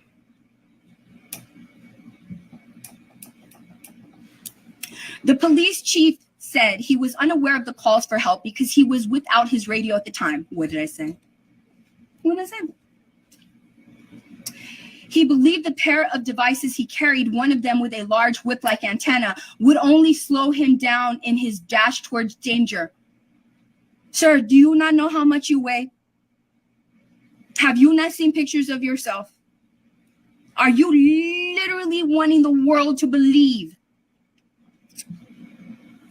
that a device that attaches to the side of your body with a large whip-like antenna was going to decrease your velocity and your ability to run to such a degree that it was going to literally advance and help your ability to run by taking it off your person? You couldn't hold it in your hand? Like running, like if you're holding a baton? Are you serious? For real?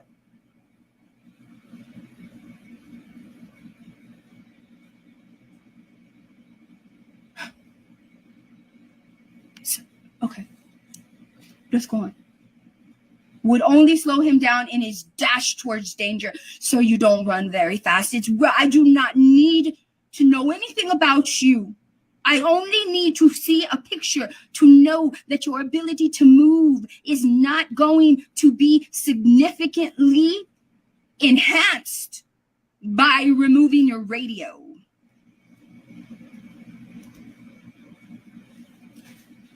Arredondo told the Texas Tribune he took the best course of action based on the information he was provided at the time. As he stood in the hallway, Arredondo believed he himself could take down the gunman, but he wanted body armor first. That is against active shooter protocol, sir. That is 100. It literally states, oh, that's right. You want us to believe it was a barricaded subject. So because it was a barricaded subject, the rules then deviate from active shooter protocol, where you do not wait to have tactical gear, to now you can wait to get tactical gear. You're making the story fit your actions. You're creating a narrative that fits your poor choices. Exactly. Common sense here, critical thinking, and no one else had radio. So Arredondo, you're telling me that you were by yourself. You did not have no other officers around you. The reason that you didn't have your radio was because you took it off your person because you needed to be able to sprint around wherever you needed to go, right? And that radio was going to slow you down. So you're going to tell us that for 77 minutes, you were not around other officers. You were completely alone, and you did not hear the radios of other officers because me and you and the rest of the public, you watching me, all of us, how many times have we heard the radio traffic from an officer that we are not even right next to?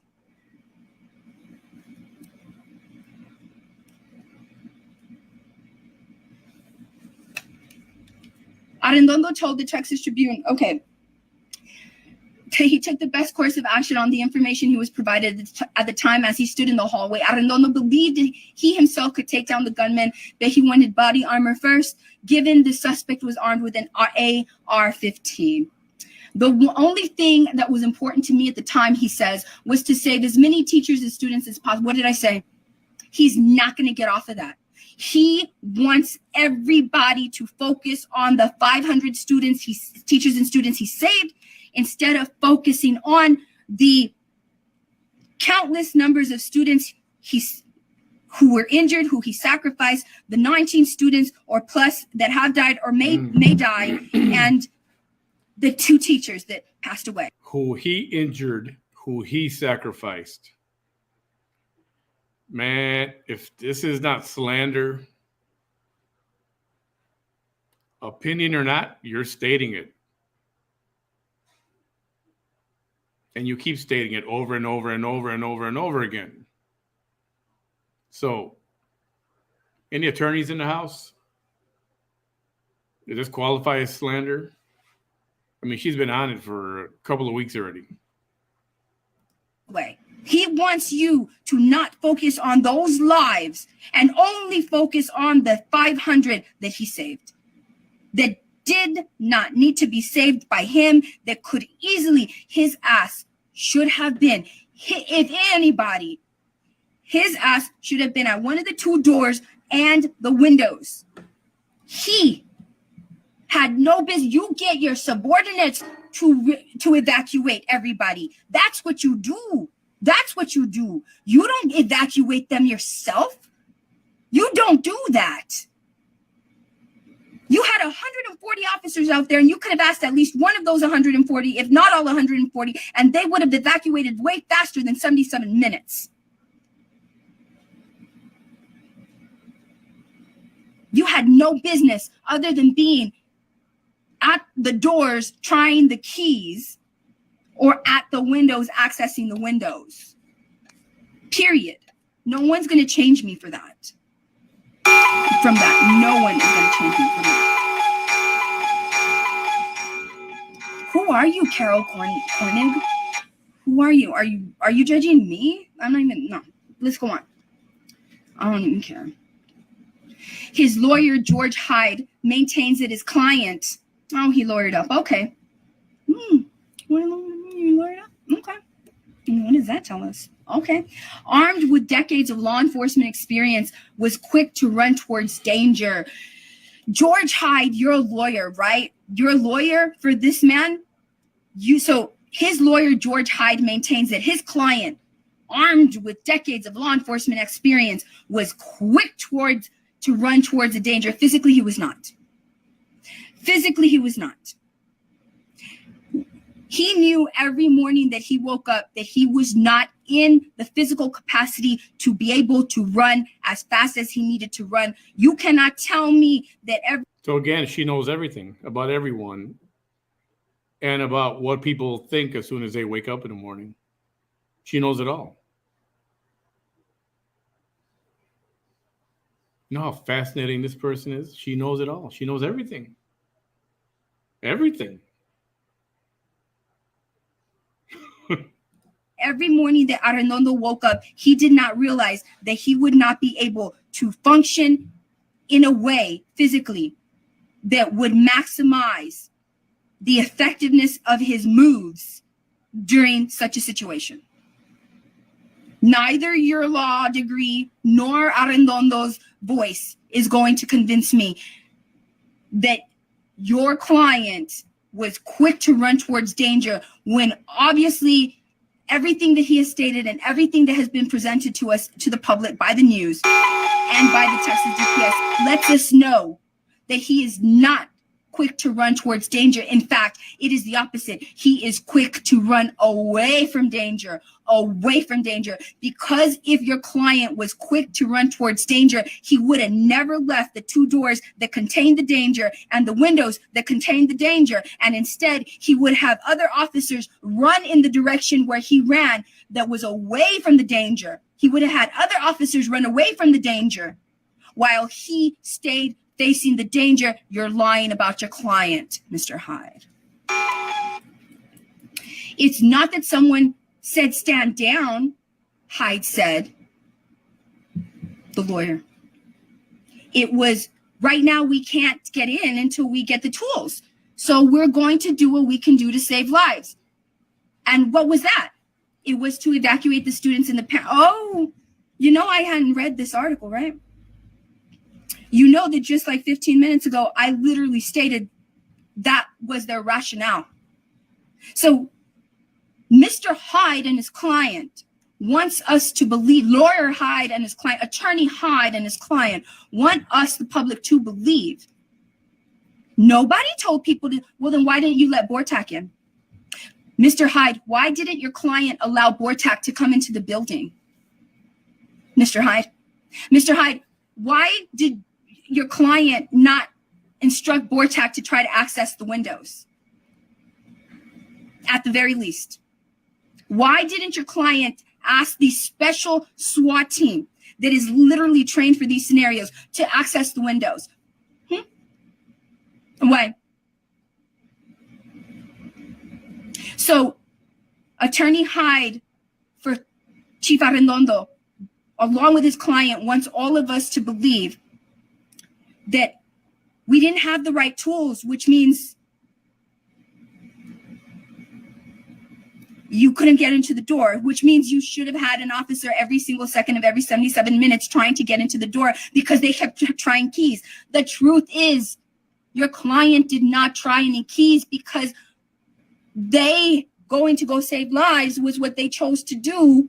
While they safely knew they couldn't do it, that is not a heroic thing, because they knew they had locked this shooter inside the classroom. That's my opinion, and no one's going to move me from it. Because if the students didn't lock it, the teachers didn't get to lock it, and the shooter didn't lock it, then there only leaves one possible scenario. That is, your client was probably the one out of everybody there that locked that door. You're lying for your client as well. But I guess that's your job, right? Can't really blame you, right? She's so smug. It's okay, let's go to the next article.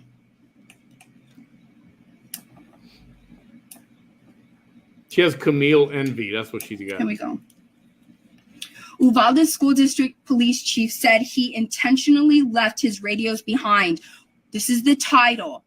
Uvalde School District Police Chief said he intentionally left his radios behind when responding to the mass shooting because he thought they would slow him down.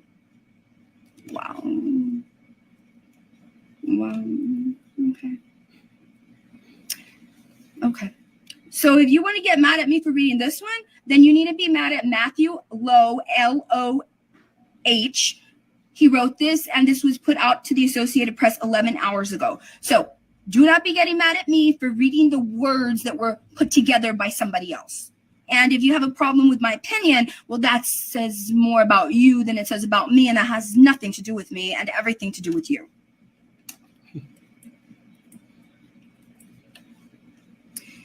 Wow. Okay. Let's get it. The whole article just is dedicated to this, so I'm interested. Uvalde School District Police Chief Pete Arredondo. So she bases everything. So reports are not even out yet. She's basing her opinions as truth to articles that get written. If I'm hearing this right. One of the first responders to last month's elementary school massacre said he intentionally left his 2 radios behind when he ran into the building to try and stop the gunman, making it difficult for him to be in contact with most of the other officers on the scene throughout the entire situation. Didn't I say that that's what he was going to say? I haven't even read this. In a phone interview with the Texas Tribune, Arredondo said he left the 2 radios outside the school because he believed that they would have slowed him down and that every second mattered. Oh, wow, you actually said those words. How dare you use those words? That phrase, every second mattered, should literally never be uttered by your mouth for the rest of your life. Ever. Ever. Ever. You know what seconds mattered? The seconds in every 77 of those minutes that those students were in there with that shooter. That's what matters. Those seconds are the ones that matter. The 77 minutes, the seconds of every 77 minutes that those students were in there, that you decided to abandon the doors and abandon the windows and abandon trying to get with the key, right? Because you know the key, right? Key story, right? For 77 minutes, you did not try to get in that door with that key. No, you didn't. No, you didn't. And I'm looking forward to seeing your attorney, Mr. Hyde, try to save you out of that. I am so interested to watch that happen. I cannot believe he's going to allow himself to go down in history as being that lawyer. Okay, so the seconds that mattered, Chief Arredondo, were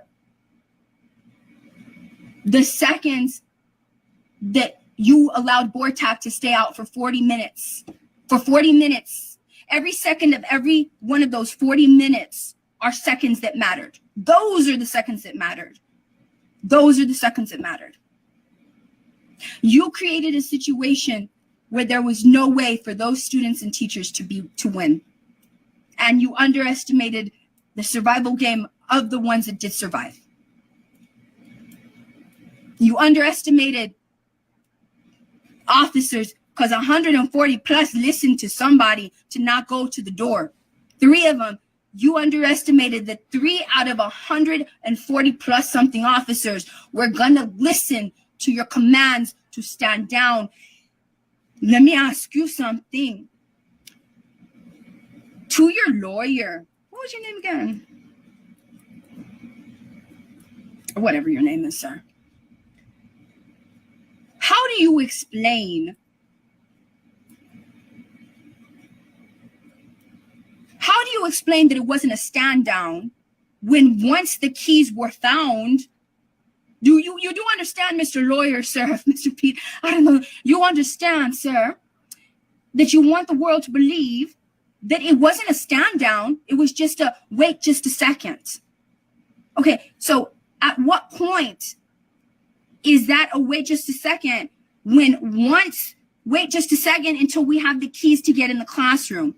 Once the classroom was unlocked, because you want us to believe that for 77 minutes, they were trying to use every key for 77 minutes. And in those 77 minutes, they could not find a key because, of course, they never stopped, right? Because they never should have stopped. An officer should have always been there every single one of those seconds from those 77 minutes trying to turn a key, right?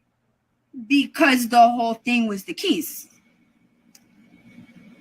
So once your client knew that the door was opened, because you want us to believe that it wasn't a stand down. They were saying stand down, but it wasn't a stand down. Don't try to be heroes until we can get into the door. Okay, all right. What about then? How do you explain that once those three heroes knew that the door was open and they rushed the door, what did the stand down calls telling those heroes, stand down, don't go in the door, don't go in that door, don't go in that door, stand down, even though the door has already been unlocked? Just stand down, don't go in those doors. How do you explain, Mr. Lawyer, sir? How do you explain then? You explained it up until that point. Right when that point occurred where there was a situation, a very small window where that door has now been unlocked, those three officers are rushing in to do the job that nobody else could do in opposition. While they were going in there and the door was unlocked, what is your explanation for the stand down that they were calling when they were literally telling the heroes to stand down once the door was unlocked? What's your excuse then? Okay, let me go ahead and, okay, thank you. Whoever removed that, thank you so much. Okay, got rid of that person.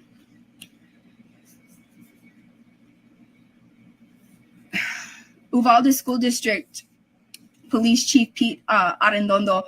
Oh no, let me go back to where we were. I cannot believe this.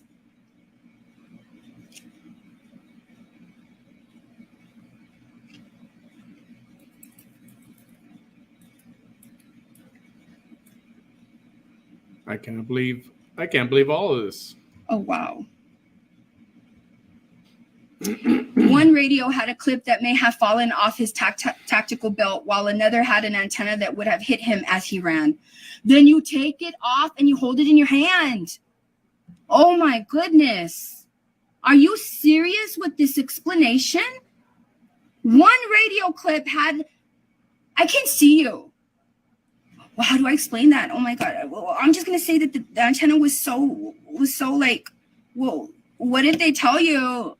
You could have put it in your hand. Oh, you didn't think of that, right? You didn't think of that when you were creating this lie, right? Because that's what I believe. That's what I believe.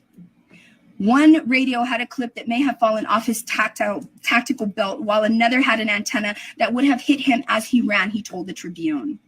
However, the radios would have connected him to the campus and police networks, according to the outlet. Of course, I just said that earlier. Arredondo said he also wanted both hands free to hold his gun so he could fire it more accurately.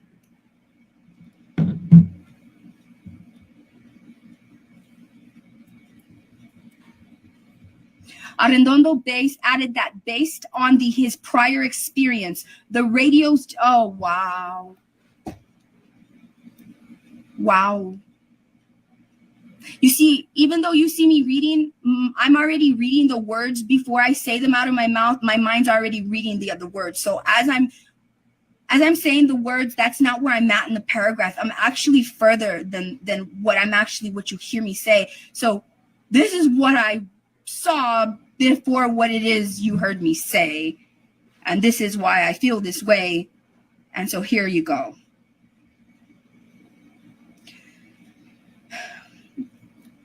Arredondo added that based on his prior experience, the radios didn't work well in some of the school buildings, and that he would have turned them off in the hallways to avoid being detected by the gunmen.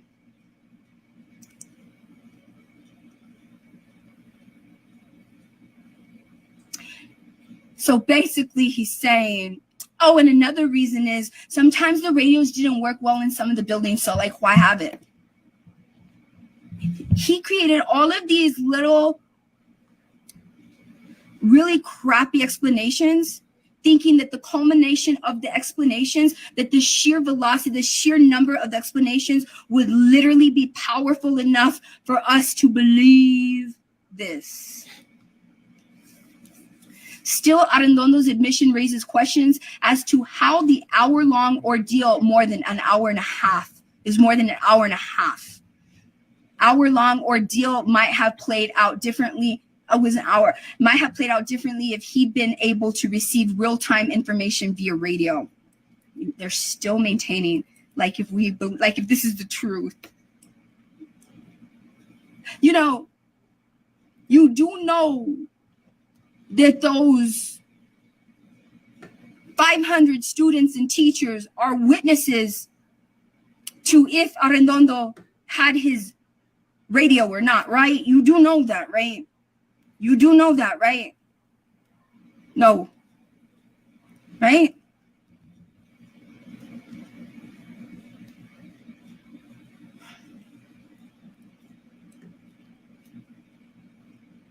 In a media conference after the shooting, the Texas Department of Public Safety Director Steve McGraw identified Arredondo as the incident commander and said the police chief had made the wrong decision to treat the gunman as a barricaded suspect instead of an active shooter. But Arredondo told the Tribune that he had no idea at the time that he was the incident commander. He literally wants you to believe that he wasn't the one that was in charge when he was literally making the moves that only the one in charge could make. He literally wants you to believe that he was not the one in charge when he was making moves that only the one in charge could possibly make.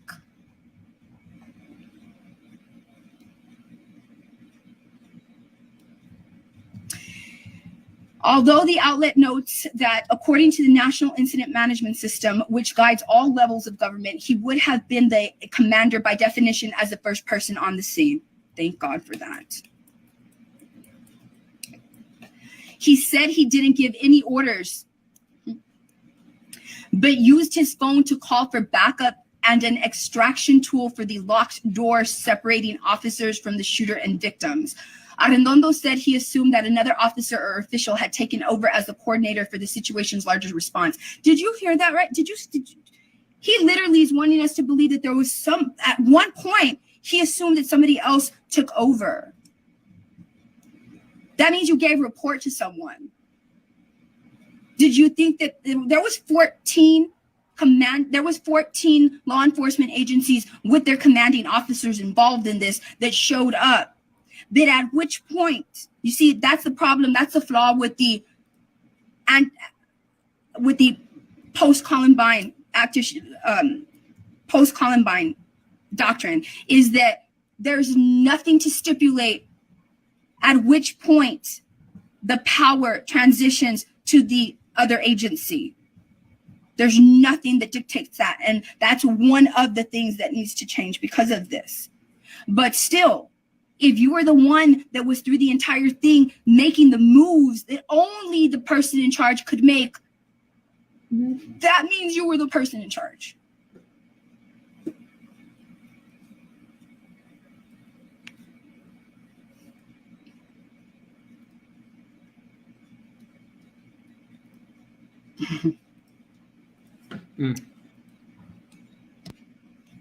Additionally,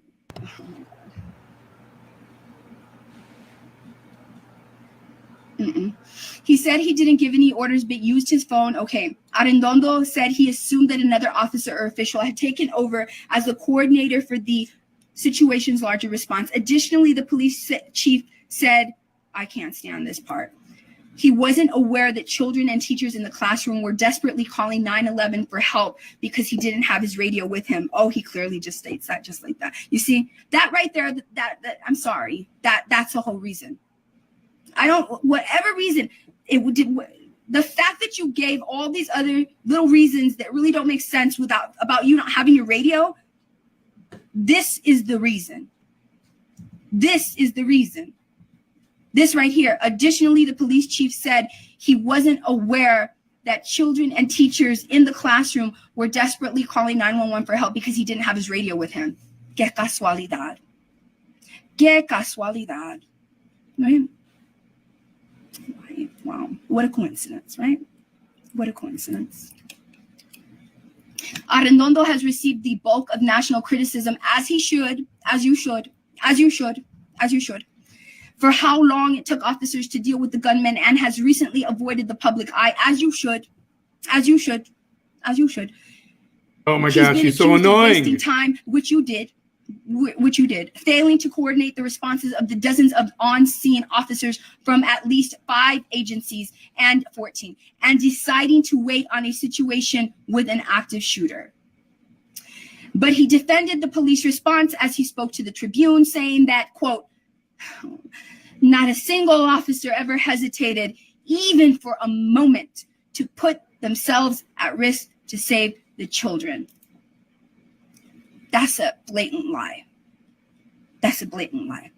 Because in the moment that your officers were on the other side of the school, instead of trying to get into that door via checking keys, or trying to get in that door via another way, or trying to get at the windows into the classrooms, whatever moments were not spent accessing the doors by your officers, either by checking keys or getting in to the doors or getting into the windows, every single moment that was not spent doing that was a moment where they were not trying to save lives.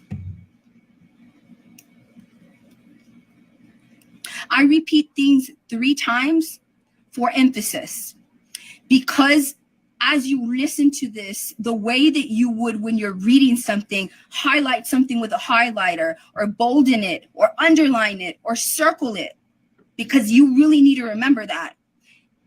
I repeat certain things 3 times because that's the key to making sure that the person hearing the story, watching the story, really gets what is supposed to be highlighted. So me saying it 3 times is my vocal highlighter. Okay. Now I'm going to read you one last story, and that's it. Then I'm going to let you go, okay? Then I'm going to let you go. I thank all of you for being here so far. I read all of these things, and I needed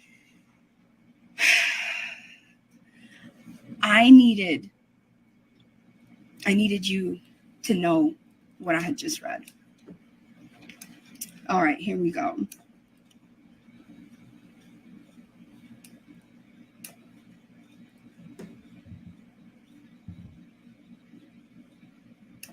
I read this yesterday, but I'm going to read it again because it is so important. Uvalde, this is your history right here. The reason that I'm choosing to read it separately, again, to read it here, is because I read it yesterday, but my purpose in that video was to read it, but I had a lot of hate come on at the beginning of the video. So it is so important to know this, for you to know this about yourselves, that I'm going to repeat it.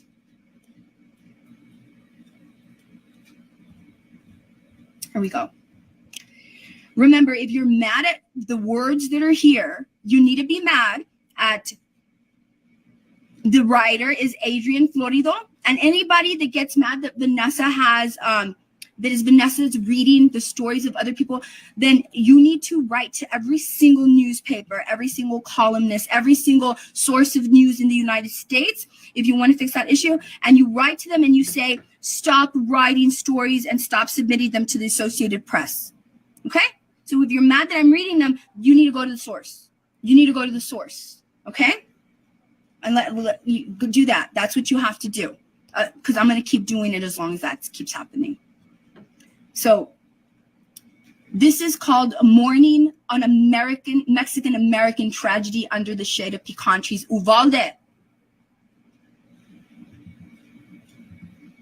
Esto es tu historia, en verdad. Esto es tu historia. This is your story. This is your history. I am so proud of y'all. I know it's hard for you to be heroes at this time that you grieve.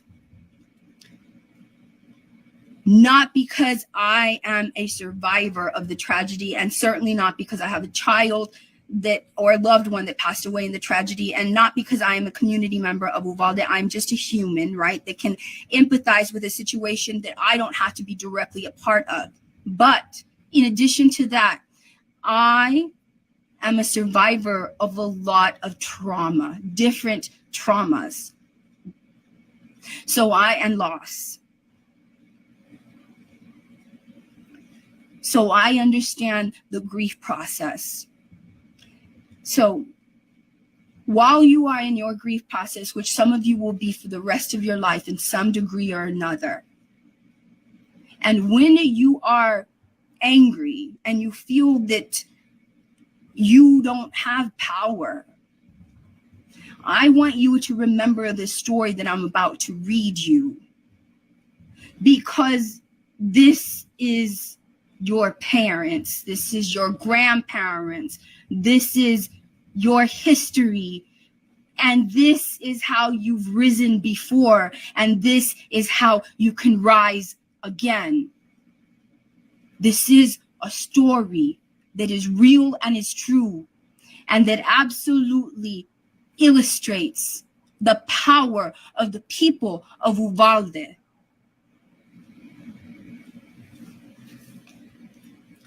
Uvalde, Texas. Josue George Garza could never have predicted that the baby pecan trees that he planted on the front lawn of Robb Elementary would almost 60 years later provide shade from the searing Texas sun to thousands of people who would come to mourn an unthinkable tragedy. And yet, it's fitting that it's beneath those trees that mourners have built the sprawling memorial that honors the 19 children and 2 teachers, almost all Mexican American, who were gunned down in a classroom just steps away. It's fitting because when he planted them in 1965, George Garza, then a 5th grade teacher at Robb Elementary, knew the trees would help Mexican Americans of Uvalde, Texas, feel better connected to their school and to each other. The saplings had been dug up from the banks of a nearby river. Garza was one of Robb's only Mexican American teachers, convinced the principal at the time to let him plant them because he wanted Robb to be just as beautiful as the school for white children 2 miles away. Uvalde, Texas was a segregated town. Robb Elementary was the school for Mexicans, and it was in bad shape. Garza raised money and donations to make it better. A basketball court, a track. He paid students $0.25 each to water the new pecan trees and protect them from vandalism. Quote, "To have a good educational atmosphere, you have to like your school." Garza, now 83, recalled recently, quote, "I told the students, this is our school. It's ours." And they began to take pride in it. His efforts won him the regard of the school's Mexican American parents, who also relied on him to help translate from Spanish when they needed to speak with the principal or other white English-speaking teachers. But Garza also began to sense that he was earning the principal's resentment. He felt undermined as a principal, Garza recalled. And when in 1969, the principal found out that Garza was taking graduate courses, he accused the principal, accused the young teacher of trying to take his job. It's almost done, guys. Another 7 minutes He or so. said, "You're a double crosser," Garza recalled. Toward the end of the 1970 school year, Garza got a letter saying that his teaching contract would not be renewed. Uvalde's Mexican-American parents learned about this, and angry about losing one of their only advocates, tried to convince the school board to save Garza's job. The school board refused. "That's the way they thought of us," said Olga Munoz Rodriguez, who was a young mother at the time and was involved in the fight. "They didn't think. These are parents who care about their children, or a teacher they respect, or who want to improve their children's education. We were just Mexicans." Parents, furious, staged a walkout, pulling hundreds of their children out of school in protest. It was one of the first times Mexican Americans in Uvalde protested against entrenched racism on a large scale. They demanded more Hispanic teachers, counselors, and programs that would help Spanish-speaking children learn English before they started school to keep them from falling behind. Well, she's really pushing this race thing, isn't she? Children. I mean, she's pushing hard. They got none of what they asked for. That these and within law enforcement officers are the racist. school walkout fizzled. But Elvia Perez, a senior at Uvalde High School, who became one of the protest leaders, said that still it was a turning point for political engagement among Uvalde's Mexican-American community. That was when people began to stand up, she said, and demand that their voices be heard and that their needs be met. After not having his contract renewed, Garza taught at another school district and would later serve as mayor of Uvalde. This serves as the The dramatic fight for reading equality of the in Uvalde broadcast. schools would last for decades. The subject of lawsuits that would eventually force the town to integrate its schools. Today, Uvalde is more than 80% Latino. All of its public schools, not just Robb Elementary, serve mostly Mexican Americans, but now, unlike in the 1960s and 70s, most of its teachers are Mexican American too. George Garza's son, Ronald Garza, who is now a county commissioner, called Uvalde's teachers a source of the town's pride. Quote, "We're growing our own now," he said. "We're having people born and raised here in Uvalde becoming teachers and role models." On May 24th, two of those role models, Eva Mireles and Irma Garcia, were killed by a rampaging gunman along with 19 of Uvalde's children. The district superintendent has said students will never return to Robb Elementary. It is a painful thing to hear for the people who fought to make Robb a school that Uvalde's Mexican-American community could be proud of, and for the people who knew the role it played in the town's fight for equality.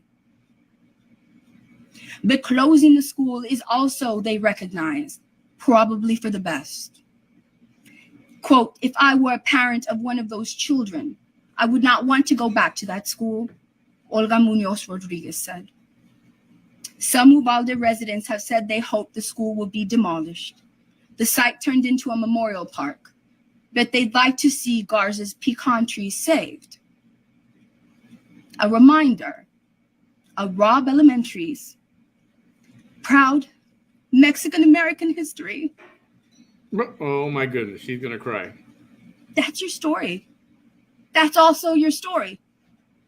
That's part of the story of Uvalde.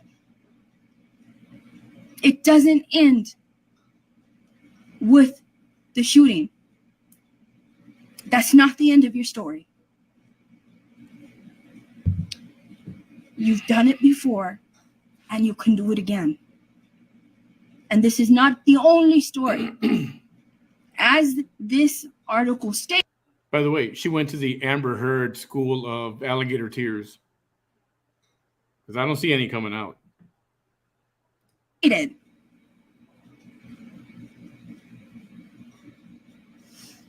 There was other things you all did to rise. I understand. In the community where I come from, during the exact same time, our Mexican Americans had to fight and stand up for themselves against the non-Mexican Americans that were in charge, demanding better wages, better hours, etc., etc. And in the Rio Grande Valley, which is very similar to Uvalde in demographics, very similar. These are communities that are built in agriculture that thrived during those times of families of different ages, of multiple generations, with their blood, sweat, and tears in the labores, picking whatever fruit, digging from whatever fruit, getting everything that was put on the tables of Americans with their back, their labor.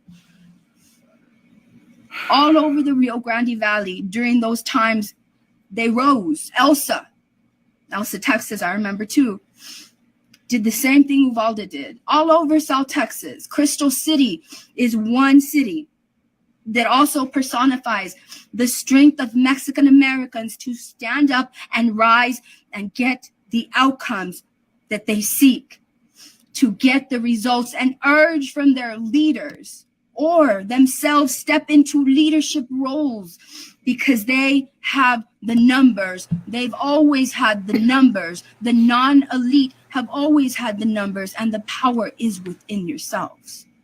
I promise you. You are a stronger machine together because you outnumber the elite, aka the political establishment. Do I hear her trying to do some kind of a Southern accent or something? Is she trying to do a MLK speech or something? Does she want to have some kind of a dream? Is that what she wants to do? I swear she started to get that little accent. This is just a disgusting display of pandering. It's almost over. I'll let her.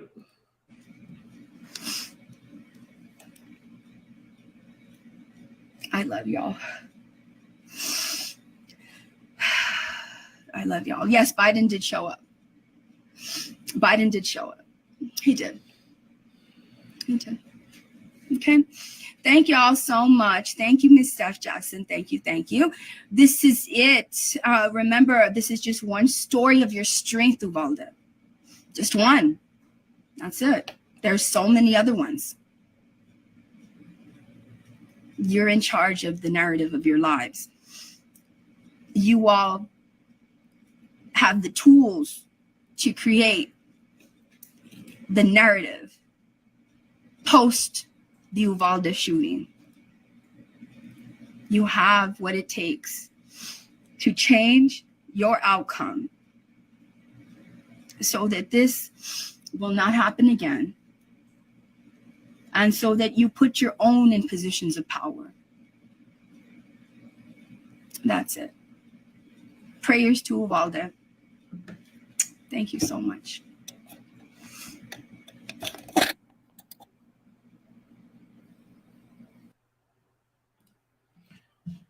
Woo!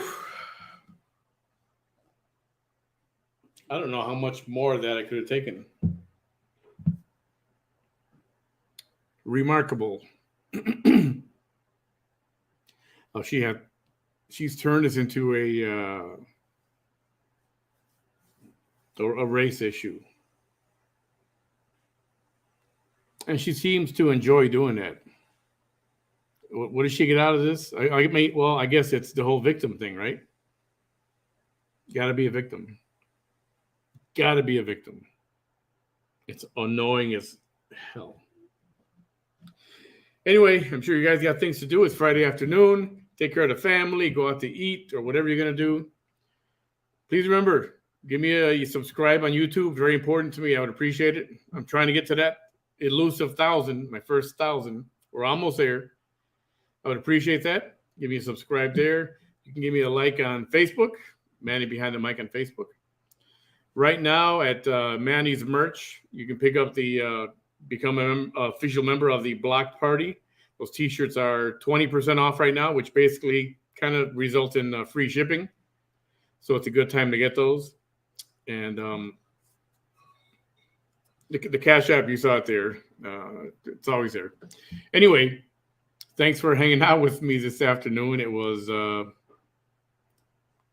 interesting, as it always is. And for those who ask, why do you show her? Why do you show her? Well, there's a reason for that. You know, there are a lot of reasons for it. One of my main reasons is because she wants to run for political office. She wants to be in office, making decisions for us. Do you want that? I don't want that. If you watch any of her videos in the last 6 months, you shouldn't want that either. So that's the reason for it. If you're new to her and new to this and you don't know what we're talking about, go back and watch. There's a lot of videos on her you can watch. You feel free to ask questions, send inbox messages or in the comments. People will fill you in. Thank you all for a good Friday afternoon.